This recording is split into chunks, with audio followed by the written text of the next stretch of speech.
Everybody. It is day 26 of our doing 100 games in 100 days.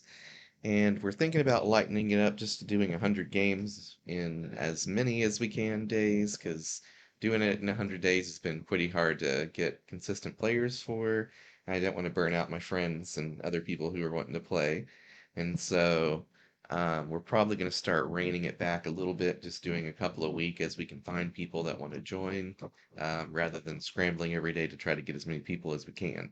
So today we have our regular Tuesday game, and we're going to be doing the introduction to Paradise for our friend who's never done it before.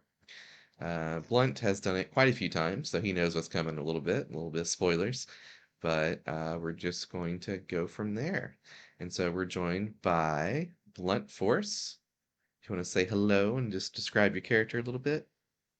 Hello, hello. I'm a dwarven um, cleric. Sorry, named Blunt Force. Yep, and you're a Um, smith by trade. Smith by trade, and yep. All right, and then we're also joined by the illustrious Ayaka, Shaman Supreme. You'd like to explain your character a little bit? Yeah, so my character is a kitsune with a dancer background. Yeah, Um, dodgy, she, I like to say she's a bit illustrious and a little flirty sometimes. as the Kitsune are wont to be. Mm.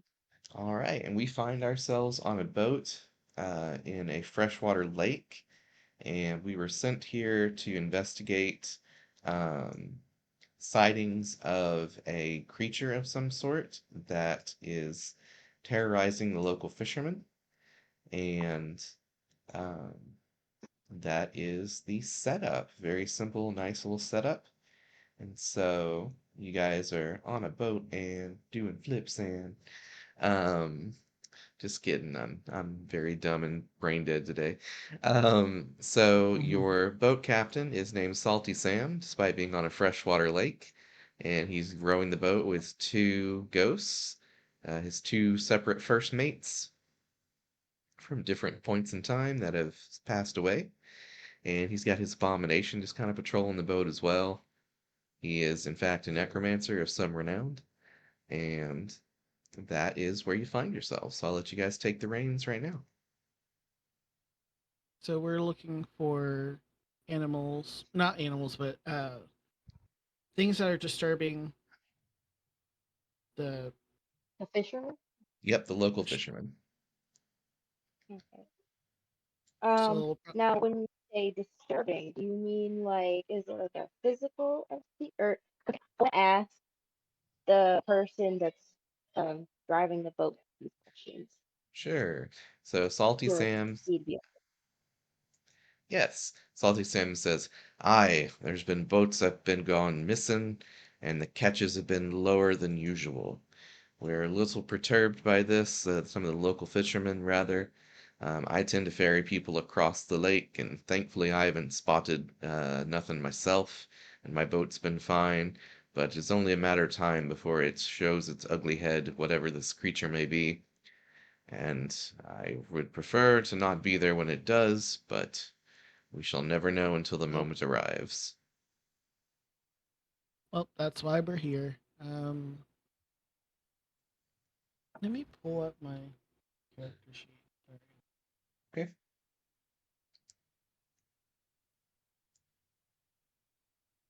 So feel free to stand watch, gather around, prepare stuff, however you wish to do it. Mhm. Make your Hmm. plans and your plots. I mean, Um, we don't know 100% what we're preparing for. Uh, so I feel like I don't know what I would want to prepare, like spell wise and stuff. Yeah, that's part of the trick. So Yeah. we could ask the captain for more information, maybe, and see what he might know. yeah. Ask him Okay. what more he knows. What kind of creature is it? Well, from what we've seen, we've heard tale of tentacles, of people hearing voices in their heads, We've seen some damage to the ships that were recovered that appeared to have like slash marks, almost as if some parrot or some beaked creature bit into the side of the boat. And so, with that, give me a knowledge roll. Let's see if you guys might understand this could be. What would I be rolling with? Just your mind stat plus a one, or your mind Okay. stat plus a roll. Sorry. Okay.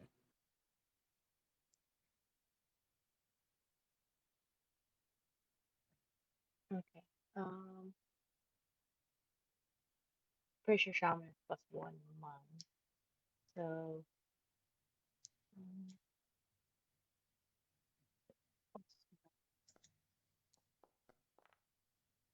Okay. So you guys have not heard of a creature that matches this description. The part that's really throwing you off is hearing something in your head. Um, you understand that I mean, you've heard of saltwater creatures that have tentacles like octopuses and stuff. That's fairly common knowledge, but you haven't heard of anything in the fresh waters that would have something like that. Right. And so, is anybody keeping watch while we're on the high seas? And by the Yeah, high seas, I I'll mean the be high keeping lake. watch. Okay, go ahead and roll me a I'll perception take roll. point. Okay. What would my perception? That's going to be another mind roll. Okay. I'll roll for Oops. salty. Oh, okay. Let me change his name. I always forget to do Unresolved. Oh, I'm being. that. Okay, so you don't notice anything yet, but Salty Sam certainly does from his end of the boat. He says, I hear something splashing behind us, and it sounds like it's coming closer, and it looks a little large, I must say. I'm not happy about these turns of events. What shall we do? It's coming closer I and wonder if I closer. can make him a. Oh no, never mind. I'm sorry. I was thinking about something on my bard Oh, that I could yeah. do. Like I want him to be a pet. Yeah, let's make him a friend. Alrighty. And so Salty Sam kind of backs up a little bit and says, well, if this be the critter, I'm going to leave y'all to it. I'll have my abomination assist you as best he can, but I have no idea what we're fighting here. Let's see if he could understand what that critter might be, thinking back on it. Oh, he does recall. He says, let's see, tentacles, talking in the head. Oh, right. It's probably be a kraken. And sure enough, baby kraken doo doo doo doo doo doo has breached the water and is trying to close the distance on the ship. And you're still going at a decent pace with the rowing of the ghosts. And that is where we find ourselves. So we have approximately 10 seconds before this thing is going to catch up to us. And in your minds, you hear, hungry, so very hungry. And it looms ever closer. What do you guys do? I think I'll do a challenge. Okay. Um, the coward thing. Yeah, coward. Calamari coward. Do you move closer or do you stay at the back of the boat? Yeah, I move closer, so I'm still like. Yeah, I'll stay like right here. Okay.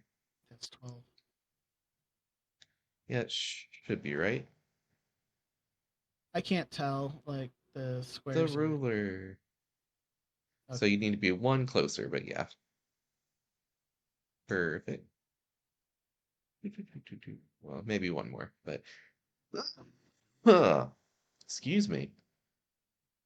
So whoop. All right. So you do coward, and so Mr. Calamari has to try to resist said coward and does not resist it. And so put the target First symbol on him. challenge. What's up? Oh, No, I'm just there's no technical one for it, so we just use the targeted. okay. Yep. So it's targeting you, and with that, Salty Sam calls his abomination back to let you take point. And Ayaka, what do you prepare? Um, I think I wanna use time dilation. Ooh, fun. All right, and we're using it on an Uh, ally or an enemy. enemy. Okay. I'll roll to see if For he slow endures. affliction. Well, Alrighty, so he does not roll high enough to endure, I believe.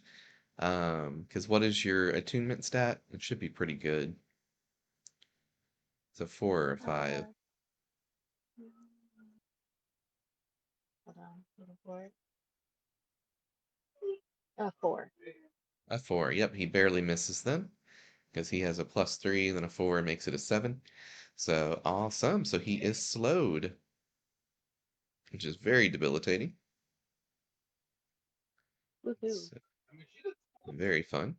All right, and so that'll be technically on his next turn though, because your time dilation does take, you have to chant it.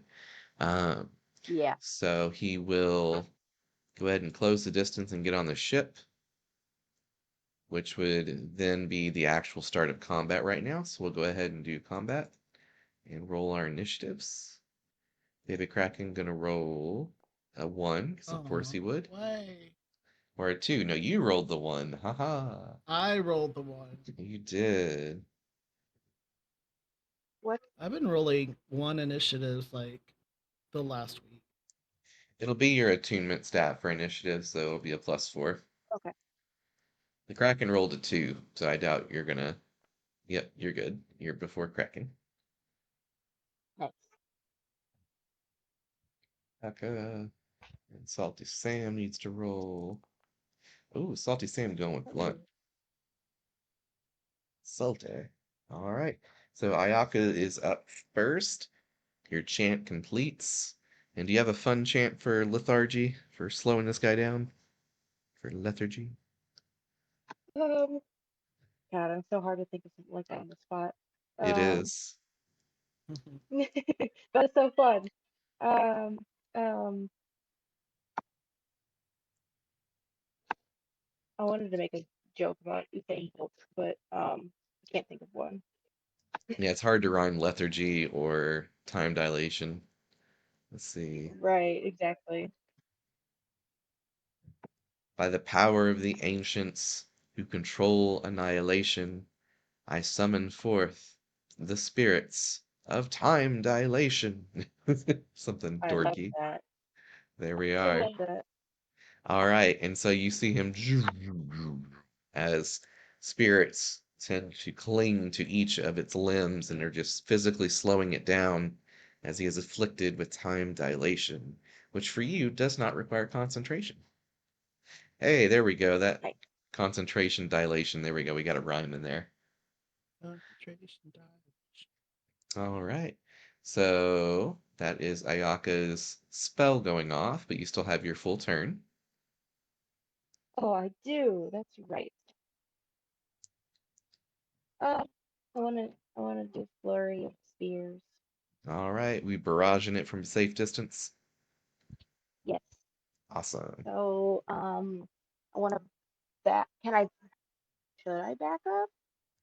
I probably would a little bit, maybe. Just to get a little bit of distance between me and the Kraken. Yeah. Yeah, Time to I go think that's a spear good idea. fishing. Yeah. Okay, barrage. Uh, what is that? What's that? So it's gonna be your Mm, roll plus a 4. yeah, the physique, right? For the damage Okay. part. Um, or sorry, it'll Oh, be, I don't know why I'm saying 4. It's going to be your, actually, let me double check something. I couldn't remember if I changed that. Let me double check. Um, starting classes, the shaman. garage I see +0. Yeah, it's +0 because it's inaccurate, but it's good against things that don't have armor or high defense. So this is probably one of those good ones. Okay, so it's just a straight D6. It is. One special thing you get though is half your willpower is added to accuracy for your spear attacks. It's called your Spear of Spirits feature. And so you'll get to add +2 and then your normal physical attack accuracy, which is going to be um your why is my brain not working? Technique from your physical stats. So for you it's going to be 2 from the technique and then a bonus 2 from your willpower. So you get to add +4 to your roll. And that is 1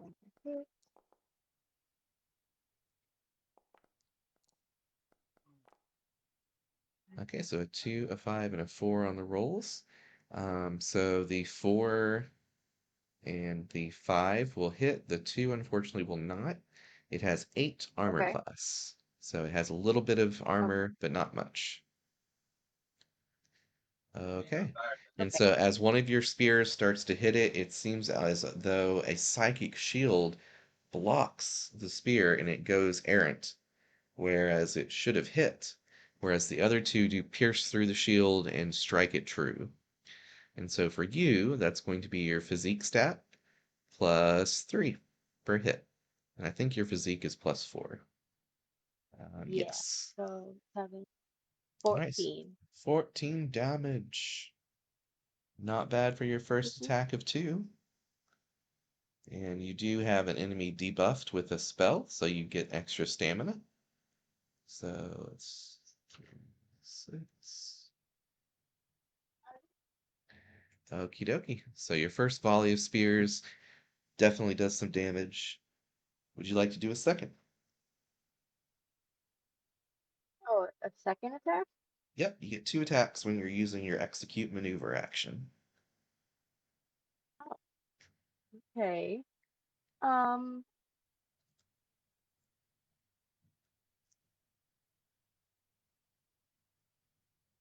just checking. Uh,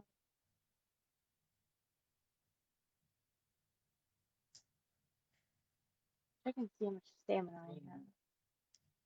I have. You should have 4 total. And so you would have And then used I just 2. used 2. Yep. So if I use my other 2, would I like drop from the fight or how does Uh, that work? you'd become exhausted, which makes it difficult for Okay. you. You would not be able to recover stamina and you'd move slower. And so you'd have to take 1 round of taking a breather to recover your stamina. So at this point, I would probably use a cheaper ability or um, maybe hold off on using any more stamina. Right. Like evasive strike wouldn't be a bad idea necessarily, or you could hold your stamina for next turn and get your 2 points back. Yeah, I think I'm just gonna do that Okay, and hold that awesome. off. I had to look up shaman and make sure I had it all up to date. So okay, awesome. And so blunt. I believe Kraken goes, and then Blunt and Salty. So the Kraken is slowed, it moves forwards, and because it is slowed, it can only execute 1 attack action. So it goes for a very precise strike, shooting out a tentacle. Actually, it's going to shoot out a tentacle from range right here, trying to catch you. All right, and so that's 10 plus a 4 plus a 4, so that's 18, so it does hit you, and it hits you for we're going to be level 2, by the way, so let me go ahead and fix your hit points to That's 24. Should be 24, I believe, right? yeah, it's 8, 20. 8 times 3. Yeah, okay. All right, so it's going to slap you for its physique stat, which is pretty good because it is a large baby kraken. So that's going to be 6 plus 6, so 12 damage with its first strike, and it cannot use a second strike because it is slowed. And it crawls ever So so closer to you, and that is its turn. And so, Salty Sam, and you're up next. Okay, so was I able to make a reaction to that? No, not for it moving closer. It's only if it moves Okay. away. Okay. Ooh, let me see what I can do. And since you're on a team up turn, uh, for the abomination, Salty Sam moves it closer and moves it around to the back. I think it's got enough speed So to we're do that. flanking it. Yeah, I'm trying to think. Okay, so he was here. 1, 2, 3, 4, 5, 6, 7, 8. Yeah, he can get behind it by walking around it and swimming a little bit on the boat. All right. And so he flanks it, and Salty Sam says, I'm gonna try to see if I can figure out this thing's weakness. I know Krakens are. Yep, okay. The eyes! If we can get to its eyes, we could blind it, perhaps, but it is certainly very vulnerable on its eyes.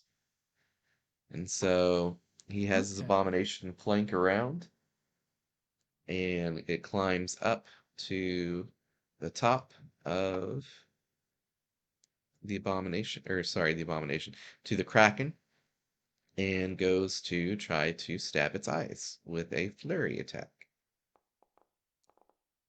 It's a miss. That is a hit and a miss. So that hit becomes a critical hit, and it does partially blind the creature in this case. And so that's going to be a 4 plus 3, so 14 damage. Was So, thinking of guiding divine strike. yeah, it's never a That's a bad. chance. Yep. Then you get a free I can't attack do in as well. anything. Oh, I do get a free attack. Okay. Yeah. Yeah, I'll do that and precise strike. Okay. We'll roll that attack.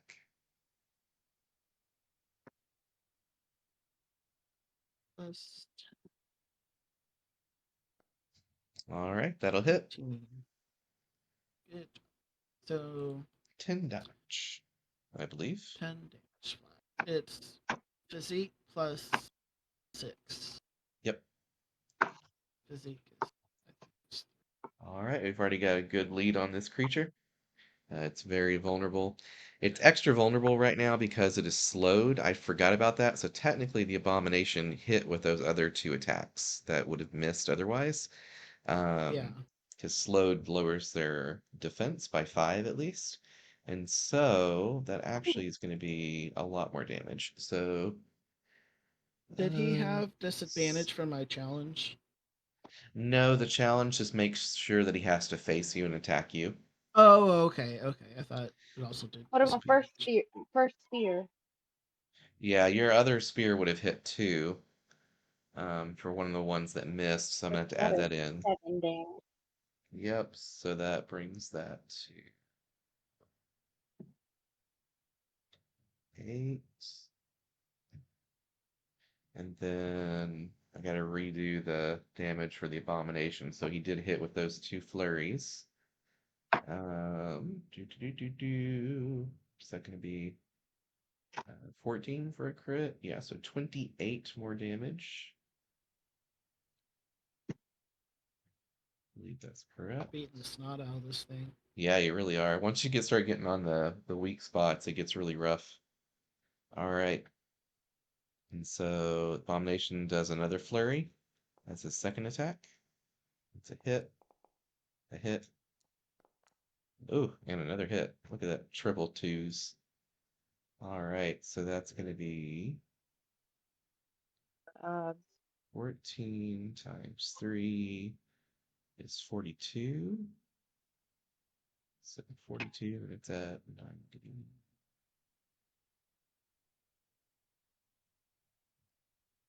All right, oof, 48. This thing is getting pounded. Yeah, that slow was vicious. That was a really good call. I was thinking, oh yeah, we'll just put a ward probably on our, cleric and make him super tanky. You're like, nah, fam, we're just gonna make the creature really weak. Yep. Well, all I saw was Awesome. that that thing was running, and I said, "Nah, slow that down." Yep. All right. So that is Blunt and Salty Sam's turn. All right, and then now it is top of the round with Ayaka, who got 2 stamina Okay. back. So you are at full stamina. So now might be a good Like, time to just blow all the load and just flurry it like crazy. Or barrage it. yeah, right in his eyes Yep. or eye. So if you're aiming with a ranged attack for a weak spot, it's a -5 to hit because you're having to aim for a Oh, really precise spot. But it's also at -5 right now from it's at -5 defense from your slow. And so that kind of cancels each other out. So if you do hit, it's going to be a crit. So that would be probably worth doing a okay, flurry for. Yeah. Or you okay. could try to climb on top of it and get up to the eye with a melee attack and just get free crits. And stabby Ooh, stab. you right. And it's slowed anyways, so Yep. And it's challenged by me, right? So it won't retaliate against her, I don't think. hmm So you could leap so strike in maybe from there, then use your movement to climb on it. yeah. Yeah, I'll do the restart. Okay. So whatcha, you leap Um, strike in with your physique, and that probably will hit, but let's roll the dice to make sure. and that is a. It says +5. Yep. Oh, it's a one, unfortunately. Too bad his guiding strike didn't go off yet. All right, so unfortunately, the leap strike does not connect. It recoils its tentacle right before you strike it. But you are able to try to climb on this slippery little bastard.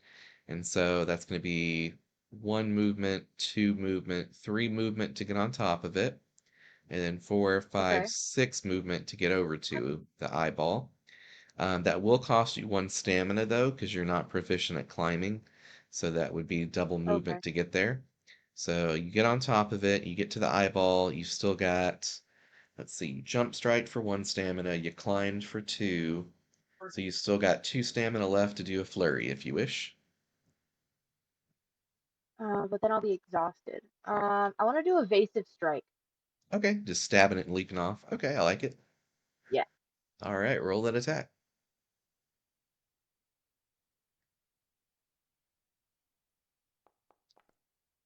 Awesome. So you managed to climb up it, stab the eyeball, deftly leap off it to get to safety. I love it. All right, so that's going to be double damage. So that's 10, so it should be 20, I think.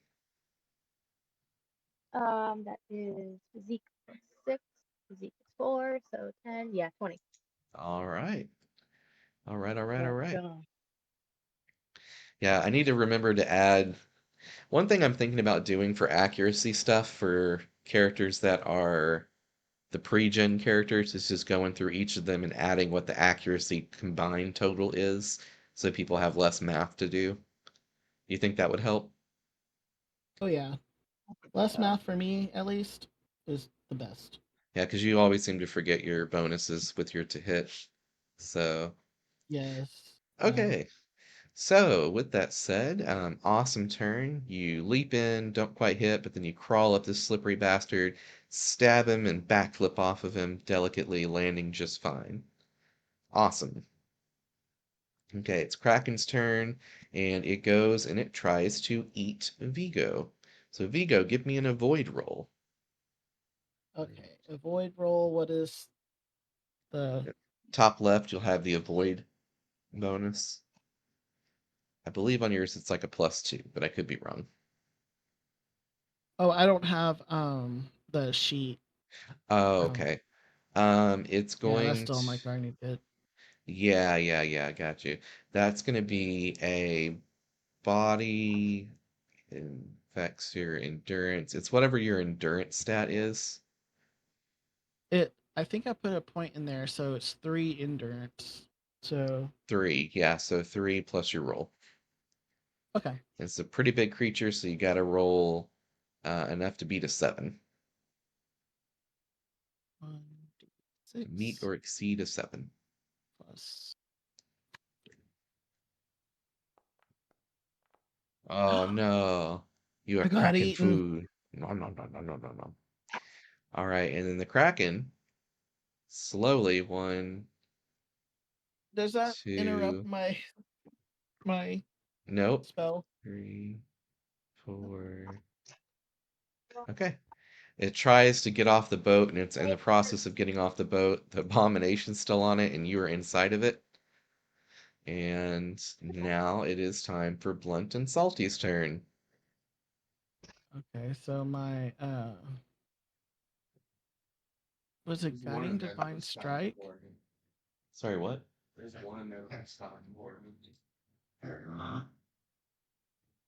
Sorry, what were you saying?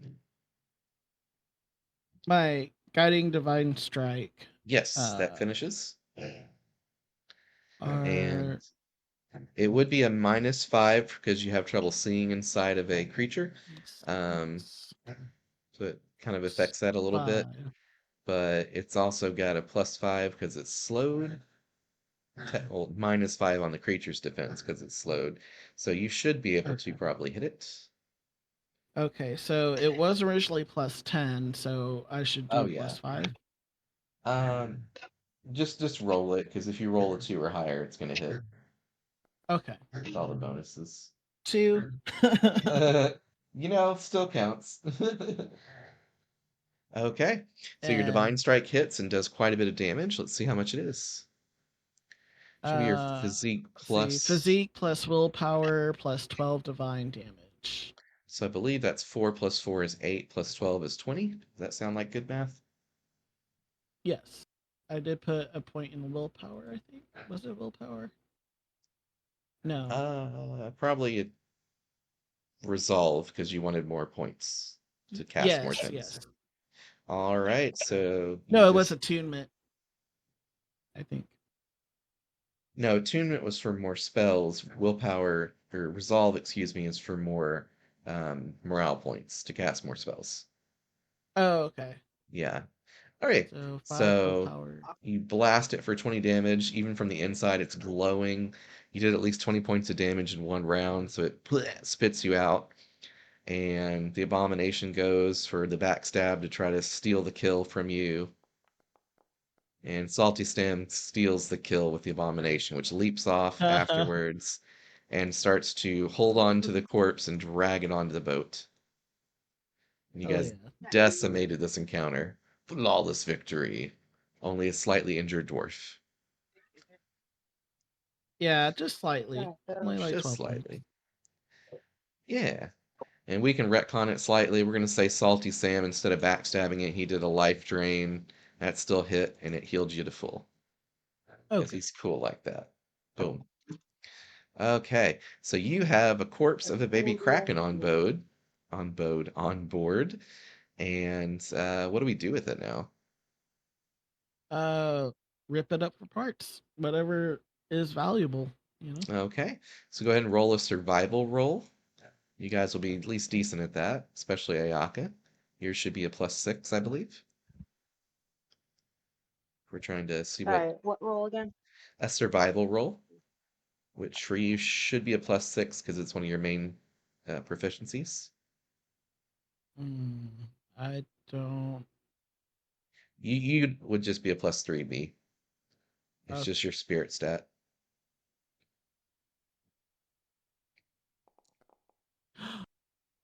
Oh I no. keep rolling ones. All the ones, all the days. Okay, What do so you want? Ayaka, Yeah, you managed to find. Um, oh no, I think Ayaka rolled the one actually. yeah, I No, did. oh, really? Yeah. Oh. So against all expectations, Ayaka is like 100% convinced that the meat of this creature is very valuable and delicious, and cuts off a tentacle, and is like, this will be so good to cook later. And so You know what? That is worth it though. It's free food. it is free Yeah. food. All right. And Salty Sam's gonna roll and see if he.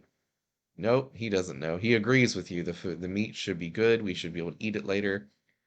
He has his abomination start chopping into it, and you, Blunt, have the better sense and realize that, hey, I probably could find something valuable in here. And you start going through its stomach contents, and you find Hmm. three very magical pearls. Let's see if you guys can Oh hell. identify what the value of these pearls are. So let's go ahead and give me a roll, and I'll Ooh. What? Okay. Oh, it's I'll a try straight and roll. yeah, just a straight roll for now. Ooh, Oh, I nice. crit. Sweet, All right, you both realize sweet. these Oh, are thank God. rainbow pearls. And so Yee. you hold them up to the light, and there's like a halo around them of light of rainbow. And you know that if you had a jeweler friend or a jeweler, you could turn it into a cool magical item, or you could sell it for a profit of about 1,000 gold each. Oh, so what would the jewelry do? That is to be decided. If it's something that you could have a lot of possibilities with a rainbow pearl. And, and then Well, I'll Salty Sam, definitely. I was gonna say for Salty Sam, his abomination finishes chopping it up into nice little pieces for you guys for the meat, and Mhm. sloughs the rest of it off into the sea. Mm, We can Alrighty. hear I your wanted to take roommate. beak. Oh, you want to take the beak? Okay, go for it. So you get a obsidian glassy beak, and you're not sure about the value of the beak. You think it's worth a whole bunch. It's really not worth a whole bunch, but you are I was gonna say convinced I it just wanted is it for not Trophy. that like value or anything. Yeah, a trophy. I a wanted to go trophy. I love back it. to the fisherman and say I took care of your problem and I slammed down the beak. Hell yeah. I love it. I love it. Salty Sam says, "Well, technically, I got the kill shot, but I'll let you have the victory. Victories are for the young. I have seen many in my days."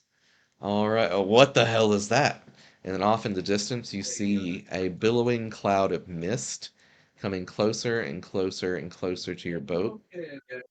Before you have time to react, your boat is enveloped in mist, and um, you are having trouble seeing where you're going. Oh. And it gets worse and worse.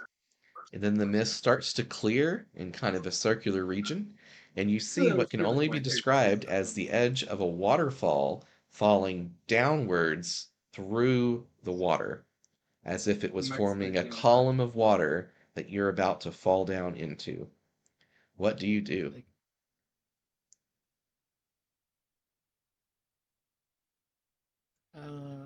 I'm just gonna brace. Well, yeah, hold on to dear life. Right? All right. So, what happens is you go to brace yourselves, the boat starts to tip over. Yaka, we have your background noise, just letting you know. All right, so the boat starts to tip over, and the next thing you notice is your orientation to the boat does not change. You're not falling forwards down this hole like you expected. And the boat just very calmly tips over and then starts going straight down this column of water that you are now inside of, almost like a tube of water. And the water is Wee. growing, is glowing a kind of minty tealish color, kind of in between a teal and a green. and the water is otherwise just completely encompassing your boat. It's a pretty wide tube. It'd be probably about, 50 feet across from edge to edge. And in the very, very far distance, you see that it ends with just a black void.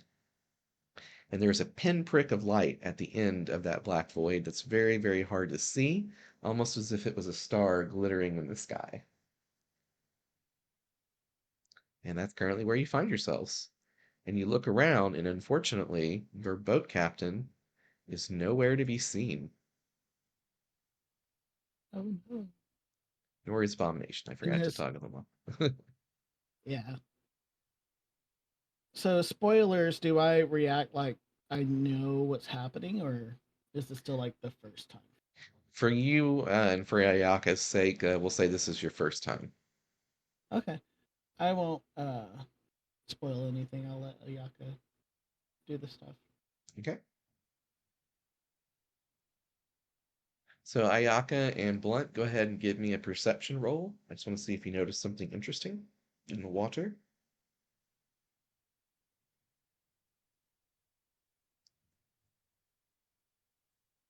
I'm just doing a flat. I don't know what the perception would be. It's your mind. Oh my. Okay. So it's 1. Oh, 1. So a I total can't of a see 3. shit. Yep. All right, Ayaka rolled exactly enough to notice something. There is a very playful dolphin that is going up beside your ship, and it is just swimming around. It goes under, it goes up, it, breaches and flips over your ship, and, it seems very friendly. It's not giving off any hostile vibes. And you see it go to dive deeper into this column of water, and as it hits a certain depth, it becomes ground into a fine bloody meat paste, as if it was rolling up against something with high friction, like a road or something, and just becomes completely macerated. And we've learned a very valuable lesson of swimming too deep here probably is certain death. I should understand how far my eyes are bulging out of my head right now. Real life and I was in game. not expecting that. Yeah, I was I not love it. expecting that. Yes, poor friendly dolphin. He died for our lives. Dolphin lives matter. And so, yes, and so you find yourself in this weird circumstance, and it continues on like this.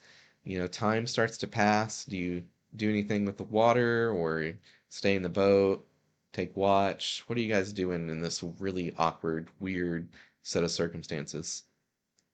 I'm taking a watch, but I'm also uh, smoking my weed. Okay. Like I got calmed down. Yeah. And you do still have all that Kraken meat, just as a reminder, so. Yes. I mean, yeah, but it's not cooked. Yeah, And there's since not we're on a really. boat, it's kind of hard to cook it. Well, you do I have a mean, pot is on the there boat anywhere to on cook this boat? things. Yeah, yeah, you have a Oh, cook pot on the Okay, boat. but do we have stuff to make a fire? Plenty of wood. most. Yeah, most survival tools will Well, have like, and we could find driftwood in the water if we need to. hmm Well, they, Oh, they no, they oh, would actually, carry charcoal. coal and fuel for a fire on a boat like this, I'm sure. They'd have a little yeah, station set up for cooking. it's true. Oh, well, can I use it? Yeah, hell yeah. All All right, just right, go I'll ahead start and cooking up the roll. meat. Awesome. Just go ahead and simple mind roll just to see how well you know how to cook. Or actually, that'd be a survival roll. We'll do survival roll. That's definitely a survival skill. Okay. Survival. I'm proficient in survival. You So, are +6. Awesome, a flat 10. So you cook it and it looks very well done. It looks delicious. It looks like you're going to really be able to enjoy this food and dig in. I would assume I've made enough for both of us to eat. Yeah, for Oh sure. You yeah, have extra Kraken meat left over. Hell yeah. All right, do you Yeah, I'd take guys? some. So, All right, it tastes really good. And about 10 minutes later, you start tripping balls because it's hallucinogenic meat. oh no. That's what you Oh forgot when you gosh. rolled that one earlier. You're like, this meat's going to be the best ever. And you're like, oh God, it's a bad trip. So the boat starts to melt. You feel yourself sinking towards that black abyss below that killed the dolphin. And you see your life flashing before your eyes. You see the boat fold in on itself and start chewing you like it's a mouth of a bird or maybe a beak from that kraken. The boat then flattens back out and starts to twist itself like it's a banana being pulled and twisted in different ways. And yeah, this trip continues and continues and continues, and finally snap Uh, out of it about 30 minutes later. How are you feeling? I'm throwing up everywhere. I I just am like, was that a mimic? I don't know what just happened. Like, I'm crying. That's perfect. That's perfect. All right. And so time continues to pass. And give me one more perception roll about yourselves or a survival roll, your choice. Probably survival for you two. We'll see if you notice something weird. Okay. So that would pass. And that passes as well. And so you kind of notice that even though you ate earlier, you really didn't feel hungry then. You kind of just ate more to test it out. You haven't needed to use the bathroom yet either. It's really odd. You feel like you've been here for at least 6 hours, so surely you'd have to pee by this point or something.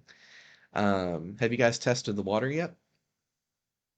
I haven't touched it. I don't want to touch No, it. I was gonna use a spear to touch the water. Okay. You touch the water with your spear and nothing happens. It just pokes into water. It's normal viscosity. It still has that cool I don't glowing trust it. greenness. Okay. I don't trust it at all. The whole thing's a gelatinous cube this whole time. No. Oh no! I want to Don't do touch that it. at some point. Have a lake that's just a gelatinous cube.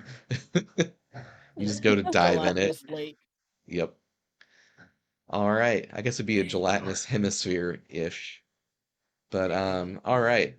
So you guys continue on. Time passes, more time passes, and suddenly you notice that light in the distance is starting to grunt like a pig. Emma, hush.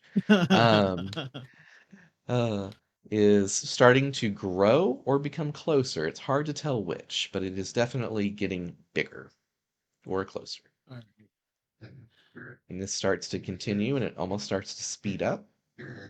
And okay. after, I'm just again going to brace. okay. And then you see the water column start to braid off as if it was like a toilet paper roll coming undone and cut up into multiple strips. And you are on the bigger strip that seems to start winding like a river. And you're picking up speed as if it was almost in a rapids. It's hard to tell speed relative to things here, but it just feels like you're going faster. And the next thing you know, you approach that light, you can start to see that it is definitely a circle that you are coming closer to, maybe a portal perhaps. And you start to see browns, blues, whites, and other colors as the light's starting to shine through. And your boat is just about to be thrust through it towards your destination, and you pop out of the other end. And you are very, very high up, possibly miles high up, and you're coming out of a cave with a river. Huh. And looking out in the distance, you hear music start to play in your head. Da na na na na da na na na na. As you see what we understand to be a pterodactyl flying in the sky, huge as could be. You see beautiful white clouds. You see a celestial body of what appears to be a sun or something giving off light in the middle of this gigantic valley. And with this valley, you see it is rimmed with mountains.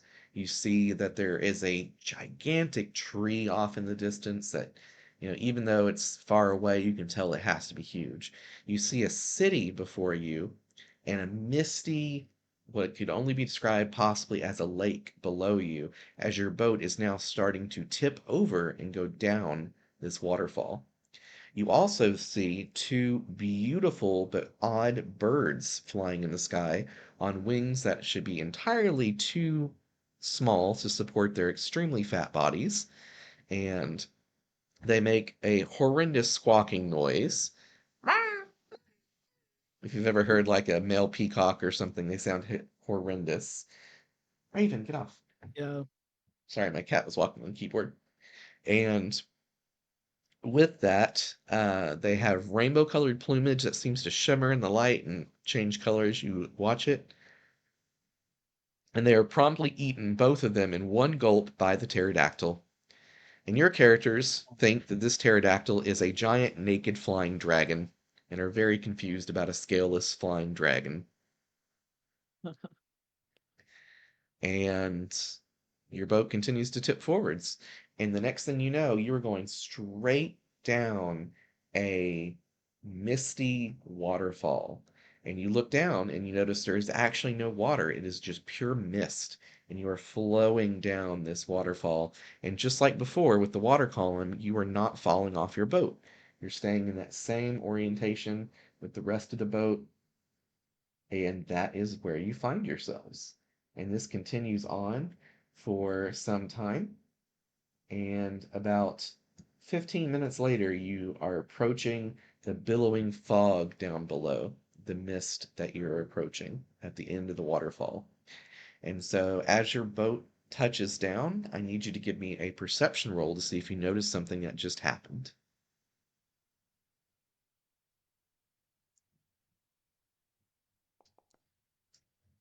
All right, Blunt notices it.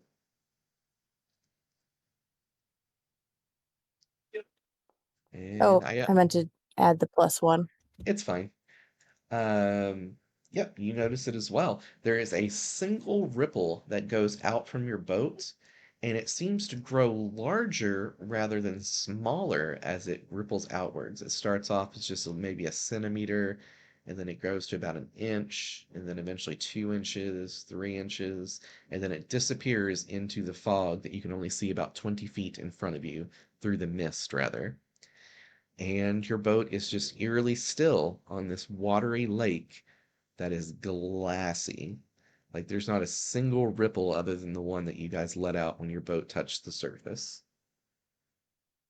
And that's where you find yourselves. What do you do?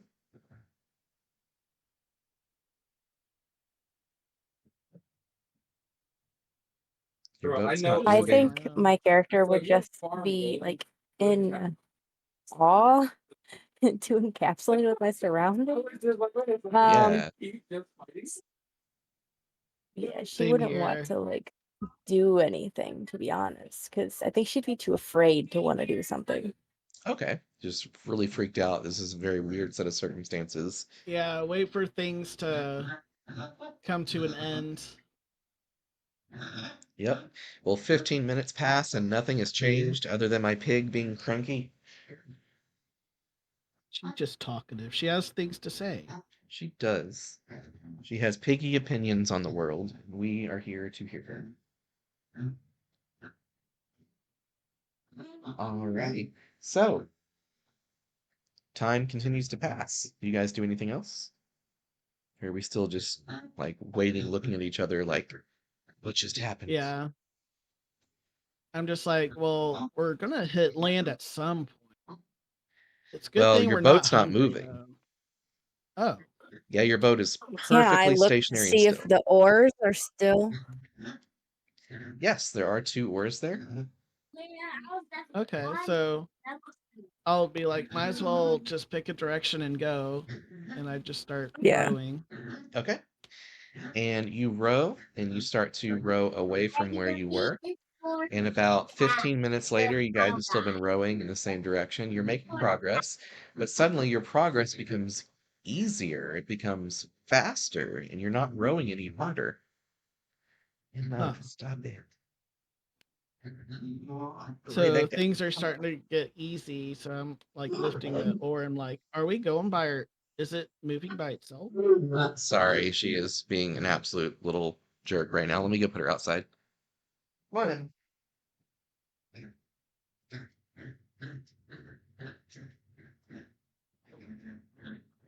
Okay. Little grunts are so cute. They are. I put her outside the room. We'll see what she does now. Oh, she's gonna be a pictergeist and start shaking the doors. Okay, I'm gonna actually go put her outside. I'll be right back. In fact, this might be a good point just to do our little 5-minute break. Yeah. Sounds good. Cool beans. Be right back.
I'm here.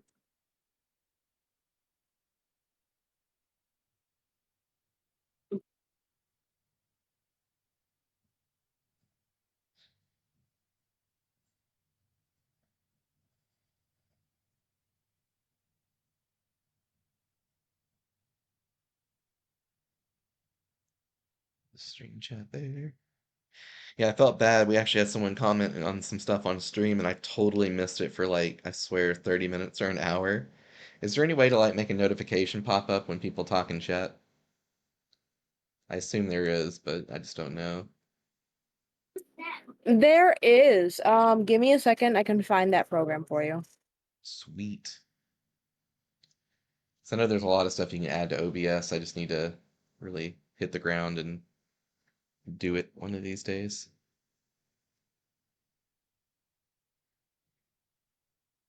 Well, V's already had this experience, so I'll go ahead and just continue with you. So your boat has now started to pick up speed. The rowing has gotten way easier, and if you even stop rowing, the boat continues at a really decent pace. And it's been approximately about 30 minutes since you touched down and that ripple went out across the lake. Well, 30 minutes to our knowledge. Yep, as far as you can tell. Okay. I mean, at this point, I pretty much just keep on going because I don't know what else to do. I guess make a perception roll to see what my surroundings are now. Sure, so you look over the side of the boat, look around and stuff like that. Yeah, pretty much. Okay, yeah, just roll a perception. We'll just see what you notice. Some stuff will be probably pretty obvious. Some stuff might be hidden. We will never know until we roll. And you do notice. So, looking over the side of the boat, you notice what can only be described as a translucent flipper sticking out a little bit to kind of smooth the boat in a direction. Like you were rowing over here and you didn't notice anything, and you check the other side of the boat, and there's a little flipper rowing or kicking almost as if it's trying to right the boat to go a certain direction. Opposite of you, who was the only one rowing at the time. So like, had you been the only one rowing, it would have made the boat move this direction. And so you kind of get the idea that this flipper down here is trying to push the boat, in this direction, clockwise. And so it's very odd looking. It looks like if you took a flipper of like a frog and made its skin translucent where you could see all the muscles and bone and everything else, the veins pulsing with the blood, and it just looks really uncanny. You've never seen anything like this before. And after a while, once the boat's straightened up, Flipper whoop, flops back under the boat.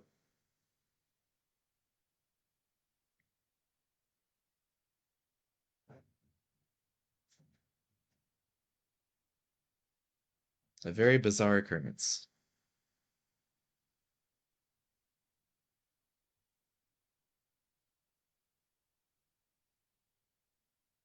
Well, I pretty much just kind of like, oh, thank you, Flipper. Thank you. All right, and as you say that, a head And pops then, out from under the boat, swims a little bit this way, and like levitates upwards almost through the water column to where its head is barely popped out of the water, and it says, "You are very welcome." And the whole body looks just like the flipper did. It is translucent skin. You see a beating heart. You see lungs with gills that are breathing. The whole 9 yards. It has an unblinking stare because its eyelids are even translucent and just completely uncanny like you've never seen before. But it then says, "I greet you, new mist fallen from the above. Welcome."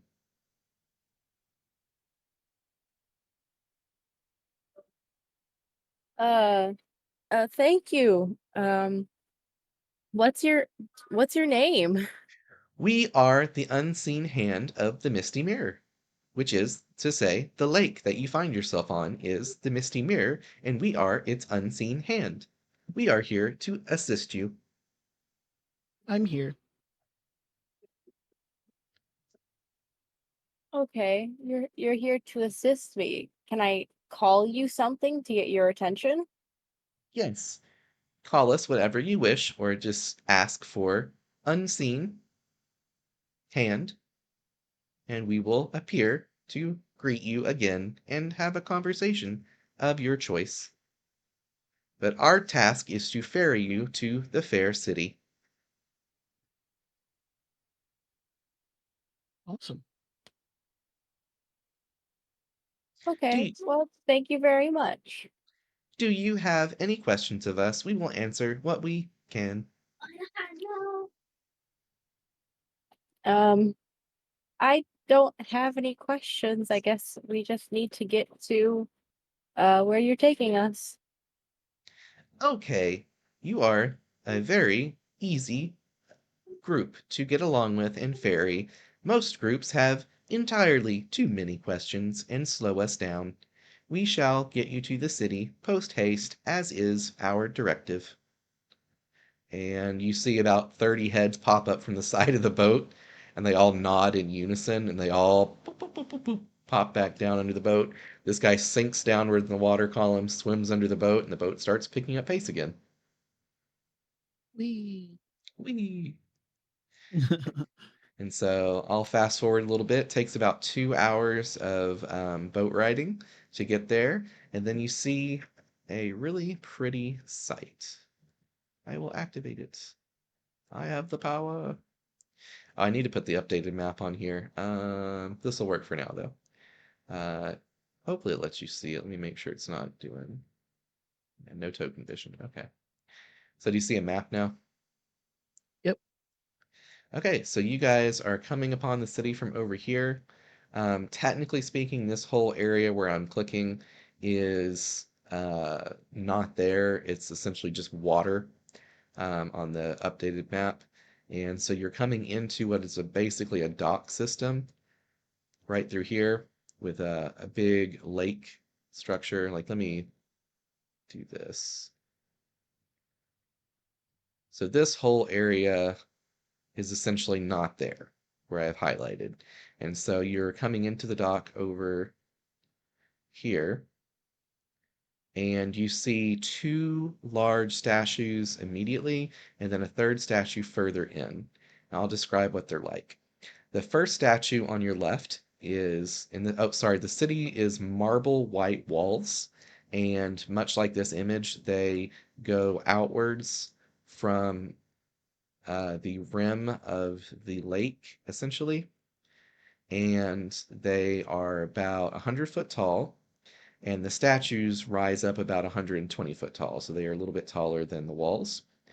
The first statue to your left, on the flanking the water, is a person, perhaps an elf, with very gentle features, holding a shepherd's crook and wearing a cloak. And she has a smile on her face, a very kind, warm, inviting smile. And looking upon her, you get feelings of pensiveness, of learning, of peace, tranquility, of a mother's love. All of those feelings wash over you at once. To the right, you see what could be described as the polar opposite, a very muscled up lady with a very large great sword that is pointing, or a massive sword, excuse me, that is pointing blade edge down, and she's holding it pommel up and to about her chest height, and she has billowing hair that goes over her shoulders. She's very buxom, very endowed in the boobage area, and very muscled up, like I said before. She has a lion's head on her, let's see, that would be her left shoulder, and the cloak and pelt of the lion go to cover her body, wearing little else other than that.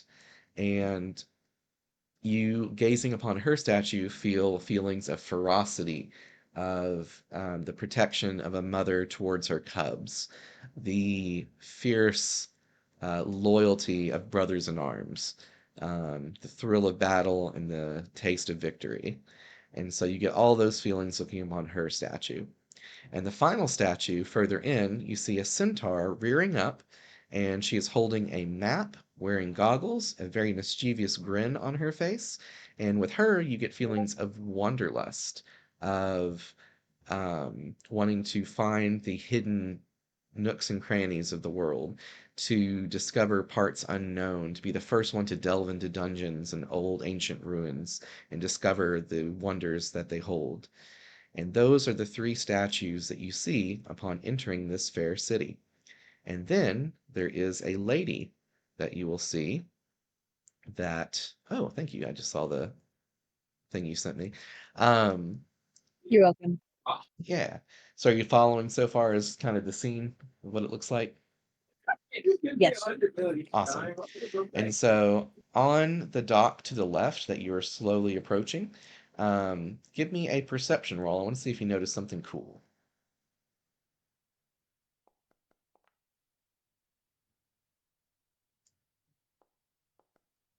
All right, close enough. It was a little close. You notice a contraption set up on that left dock that has a buoy that has a bell attached to it. And you kind of put two and two together a little bit and realize that that large ripple earlier, if it went all the way across the lake, it would have actually triggered that buoy and rang that bell. So you are expected. Someone is waiting for you. And that someone looks like, let me pull up her art. Actually, if you go into the chat that we're in and look at the fireside chat and scroll up just a tiny bit, you will be able to see Madame Eva.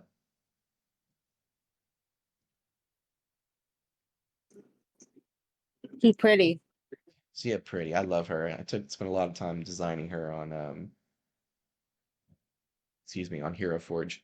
And so Madame Eva greets you with a very warm smile and a thick, soothing accent and says, "Welcome, my mist fallen, to paradise, and indeed to our fair city of Maiden's Fall." And your boat buttresses up against the side of the um whatchamacallit, of the dock, and she greets you and says, "There will be time to answer all of your questions. I love to hear of your lands and of the places you are from, and we have facilities that will accommodate your every need." So what do? Do you stay on the boat? Do you jump off? Do you talk to her? I jump off the boat and pretty much we're on the dock. So is she on the dock? Yes, she's on the dock greeting you from the Like side, and as you're in the process of jumping off, she says, "Oh, but my darling, do wait. I need to inform you." And before you land, I need, like, right as your feet touch the dock, you need to give me a body roll because something bad just happened. oh no. Oh no. It's a fun one. Okay. It's just a straight body roll, so for you it's gonna be a 2 plus your roll. You gotta beat a 5. I wish you luck. May the dice be forever in your favor. My son just stole my water bottle. Oh, no. Oh, no. Oh no. No. Oh. Vigo knew what this was. You immediately vomit, shit, and piss yourself as all of the long day's journey immediately catches up all at once, and you feel so fatigued that you almost faint. And Madame Eva says, I was going to warn you to prepare yourself, but no, no, no, please, do not worry. This is probably the most violent reaction we've seen, but it happens to all Mistfallen of, yes, anyways, please, this way to the facilities. Oh, dear Lord. And so she At directs this you. point, Ayaka just kind of like lays on the ground, like, I don't want to be here anymore. All right. Madam Eva does do a quick spell, and you feel yourself at least cleaned a bit. She says, "I will do what I can, but for the rest, you must see yourself to the facilities inside. I promise they will accommodate you better than any you have ever been to. Please enter the drippy bucket, my friend." And so she gestures to a seaside shanty-looking kind of structure, and it has a bucket on top that's perpetually dripping water into a little fountain. That's funny. Ayaka goes into it, but before she does that, she's like she's trying to bow to thank her, but she's obviously struggling now. So Uh-huh. she's kind of like very ever so slightly bowed, like thank you. And I she love walks it. into the bucket thing. All right, and the first door on your left is where she directs you to. You open the door, and it's a black abyss inside. Do you go in?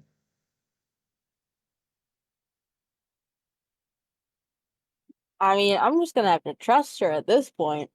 Yep. So you walk in, and what does your perfect bathroom look like? A room, not just of bathrooms, but of rest. A room where you could recuperate, have all the things you could ever want inside. What would your perfect resting room look like? Oh, you okay? You want me to describe it? Okay. Yeah. For Ayaka, I think that there would probably be a little bit of like a sand zen garden, Okay. along with like a nice like hot spring in there. Um, I love it. and then like she's gonna need a toilet because Yeah. Pristine, yeah. beautiful toilet. Um, Looks like an orchid. yeah, it sounds like it's a really nice toilet in there. And got the hot spring, got the now this is just like a fancy bathroom to my description, right?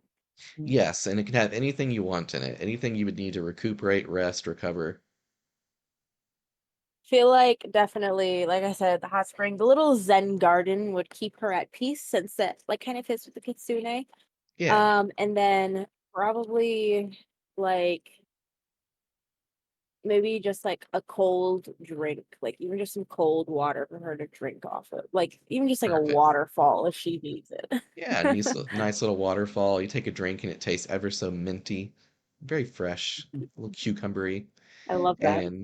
And you spend as long as you want in there, and you hear Madame Eva's voice that encourages you to use this room of rest as long as you need. Do not fret; the world will can wait for you. And Blunt, you jump off the boat this time with advantage. Roll for your body roll since you're prepared to not shit yourself. All right. Come on, beat that 5. You got to roll a Two 3 or higher. d You're six. welcome for that advantage. Is it Yo, plus body? plus body. What's my body? It's 2. All right. Two. You'll eventually learn numbers. All right, you succeed. And so you clench every orifice as you hop off, and you're like, "Whee! All right, we're the facility's first door on the left. Got it. All right." And so you rush I'm in, just and like waddling in there. I love it. And so you find your perfect room of rest, and after some time, Ayaka, you eventually, leave. And as you leave, you close the door behind you, and then immediately a second later, Blunt pops out from that same door right behind you. You never saw him go in. And you're just really curious about this. Like, how could this work? So go ahead and roll an Arcana roll. Let's see if you can figure out the magics behind how this works.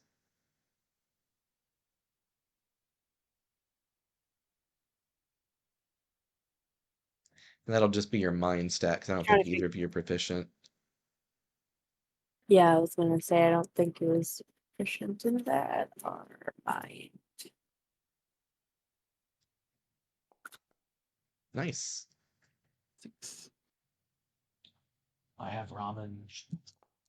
Yay. Nat 6. Yeah, 6. Nice. All right. So, good old crit successes. So you um figure out that this spell is a demiplane, like a portaled realm that you could go to, and it must have some time magic involved so that people can stay in there as long as they want without actually wasting time in the real world. So that's a very handy spell to have.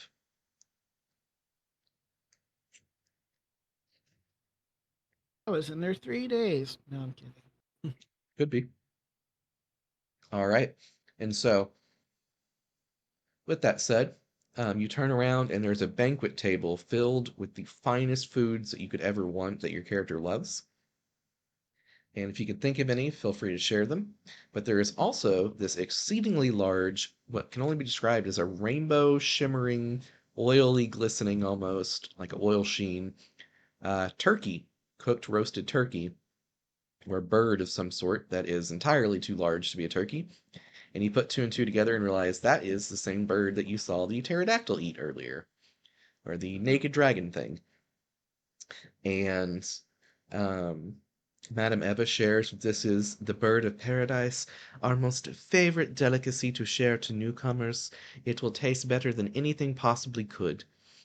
And what kind of food would you guys have available as I eat my food while we talk about this? Like IRL. I'm eating Uh, IRL. I'll be eating chili IRL, but I think Heck Ayaka yeah. would really enjoy probably ramen and sushi. Yeah. I probably would I be enjoy like that in roasted real life meats too. and So potatoes and Which is funny because I'm eating ramen right as we speak. That's great. Mhm. Awesome. And so you guys each try a little bit of the bird of paradise, and it tastes like pure dopamine straight to the brain. It is almost impossible to describe how delicious it is. And you could easily see yourself becoming addicted to such a delicacy and, turned off of all other foods if you had it too much. yeah. And so Madame Eva then says, "My dear Mistfallen, that is the term we use for those who come from the waterfall, from elsewhere. We have 3 trials that we would like to bestow upon you the honor of taking, which will permit you full citizenship of our fair city of Maiden's Fall. We would have you take the trial of the telling, of the knowing, and finally of the showing. Would you like to learn of these 3 trials, and which would you like to learn of first?" Um, I the knew first there was a trial we're gonna catch. do.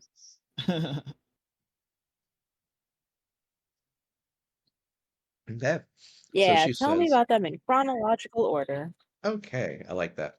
So, you have already slightly began the trial of the knowing, which is to learn of our fair city, a brief bit of its history, and your place in its folds. The trial of the telling is the one I enjoy the most," she says, and you can just see her almost like drool a little bit. Like you can tell this is her kink, this is her jam. She loves this. She's like, "You would share of the world you are from, of your cultures, traditions, history, rich backstories. I want to know it all." And she just see her almost shake a little bit with anticipation. And she kind of collects herself a little bit, more professional now, and says, "And finally, we have the third trial, the trial of the showing, where you show you are capable combatants, able to face the dangers of the wilds that you would find yourselves in paradise, the greater world that you find yourself in now. And we do this as a gift, not as a hindrance to you, for we would not wish to throw babes to the lions of the wilds. We need to make sure that you are capable of defending yourselves should harm befall you while you are outside of our fair city's boundaries. Our city is as safe as could ever possibly be in this world, but outside of its marbled walls you will find much danger. And so, would you like to know, or would you like to tell first?"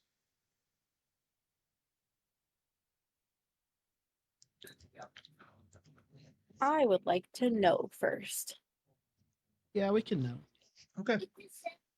So do you want the super full lore version or the reasonably shorter version? The super lore version. Okay. You worked hard on it. I want to hear if they take shits every 2 hours or if it's just at random times. I love it. I love it. Okay. So, let me get a good bite of this ramen, so I'm gonna be talking for a while. Okay. Um, excuse me. All right. So, Paradise is a pocket dimension cut off from the other worlds. Every world connects to it, but no world connects from it. Paradise cannot, once you're lost in paradise, unfortunately, you cannot find your way back home or at least no one has yet found a way back home in its 2,000 years of existence. So she shares that people age a third of their normal lifespan here. So you'll live 3 times as long as you normally would. And that druids and other long-lived races can live exceptionally long lives here. And that the city was founded by, or excuse me, the entire realm of paradise was founded by 12 archdruid priestesses and led by a 13th archpriest. And they created this place to be a sanctuary for all life, is what they were told. Unfortunately, the 13th leading male druid of the circle lied to his 12 wives and created paradise as a blood ritual, a contest of the strongest creatures. So each of the female druids represents one of the 12 zodiac beasts, and they have had a lineage of their tribes that have existed for 2,000 years, and all of the original druidesses have passed on by this point, but they still have lineages that exist. And the 3 druidesses that did not wish to partake in this blood war banded together to found the fair city of Maiden's Fall. And so it was originally called Maiden's Landing, where they landed. Uh, and instead of reaching out or branching out across the realm to found their own independent city states that would be against each other, as was the directive of the Blood War that they were being thrust into, unfortunately. The 3 druidesses here found a way to essentially chain themselves down so that when the Blood War happens and the druids are forced to fight each other to the death, they would be sequestered away in safety and not conflict with each other. And so they founded their city on their 3 virtues that they each represented, 3 sets of virtues.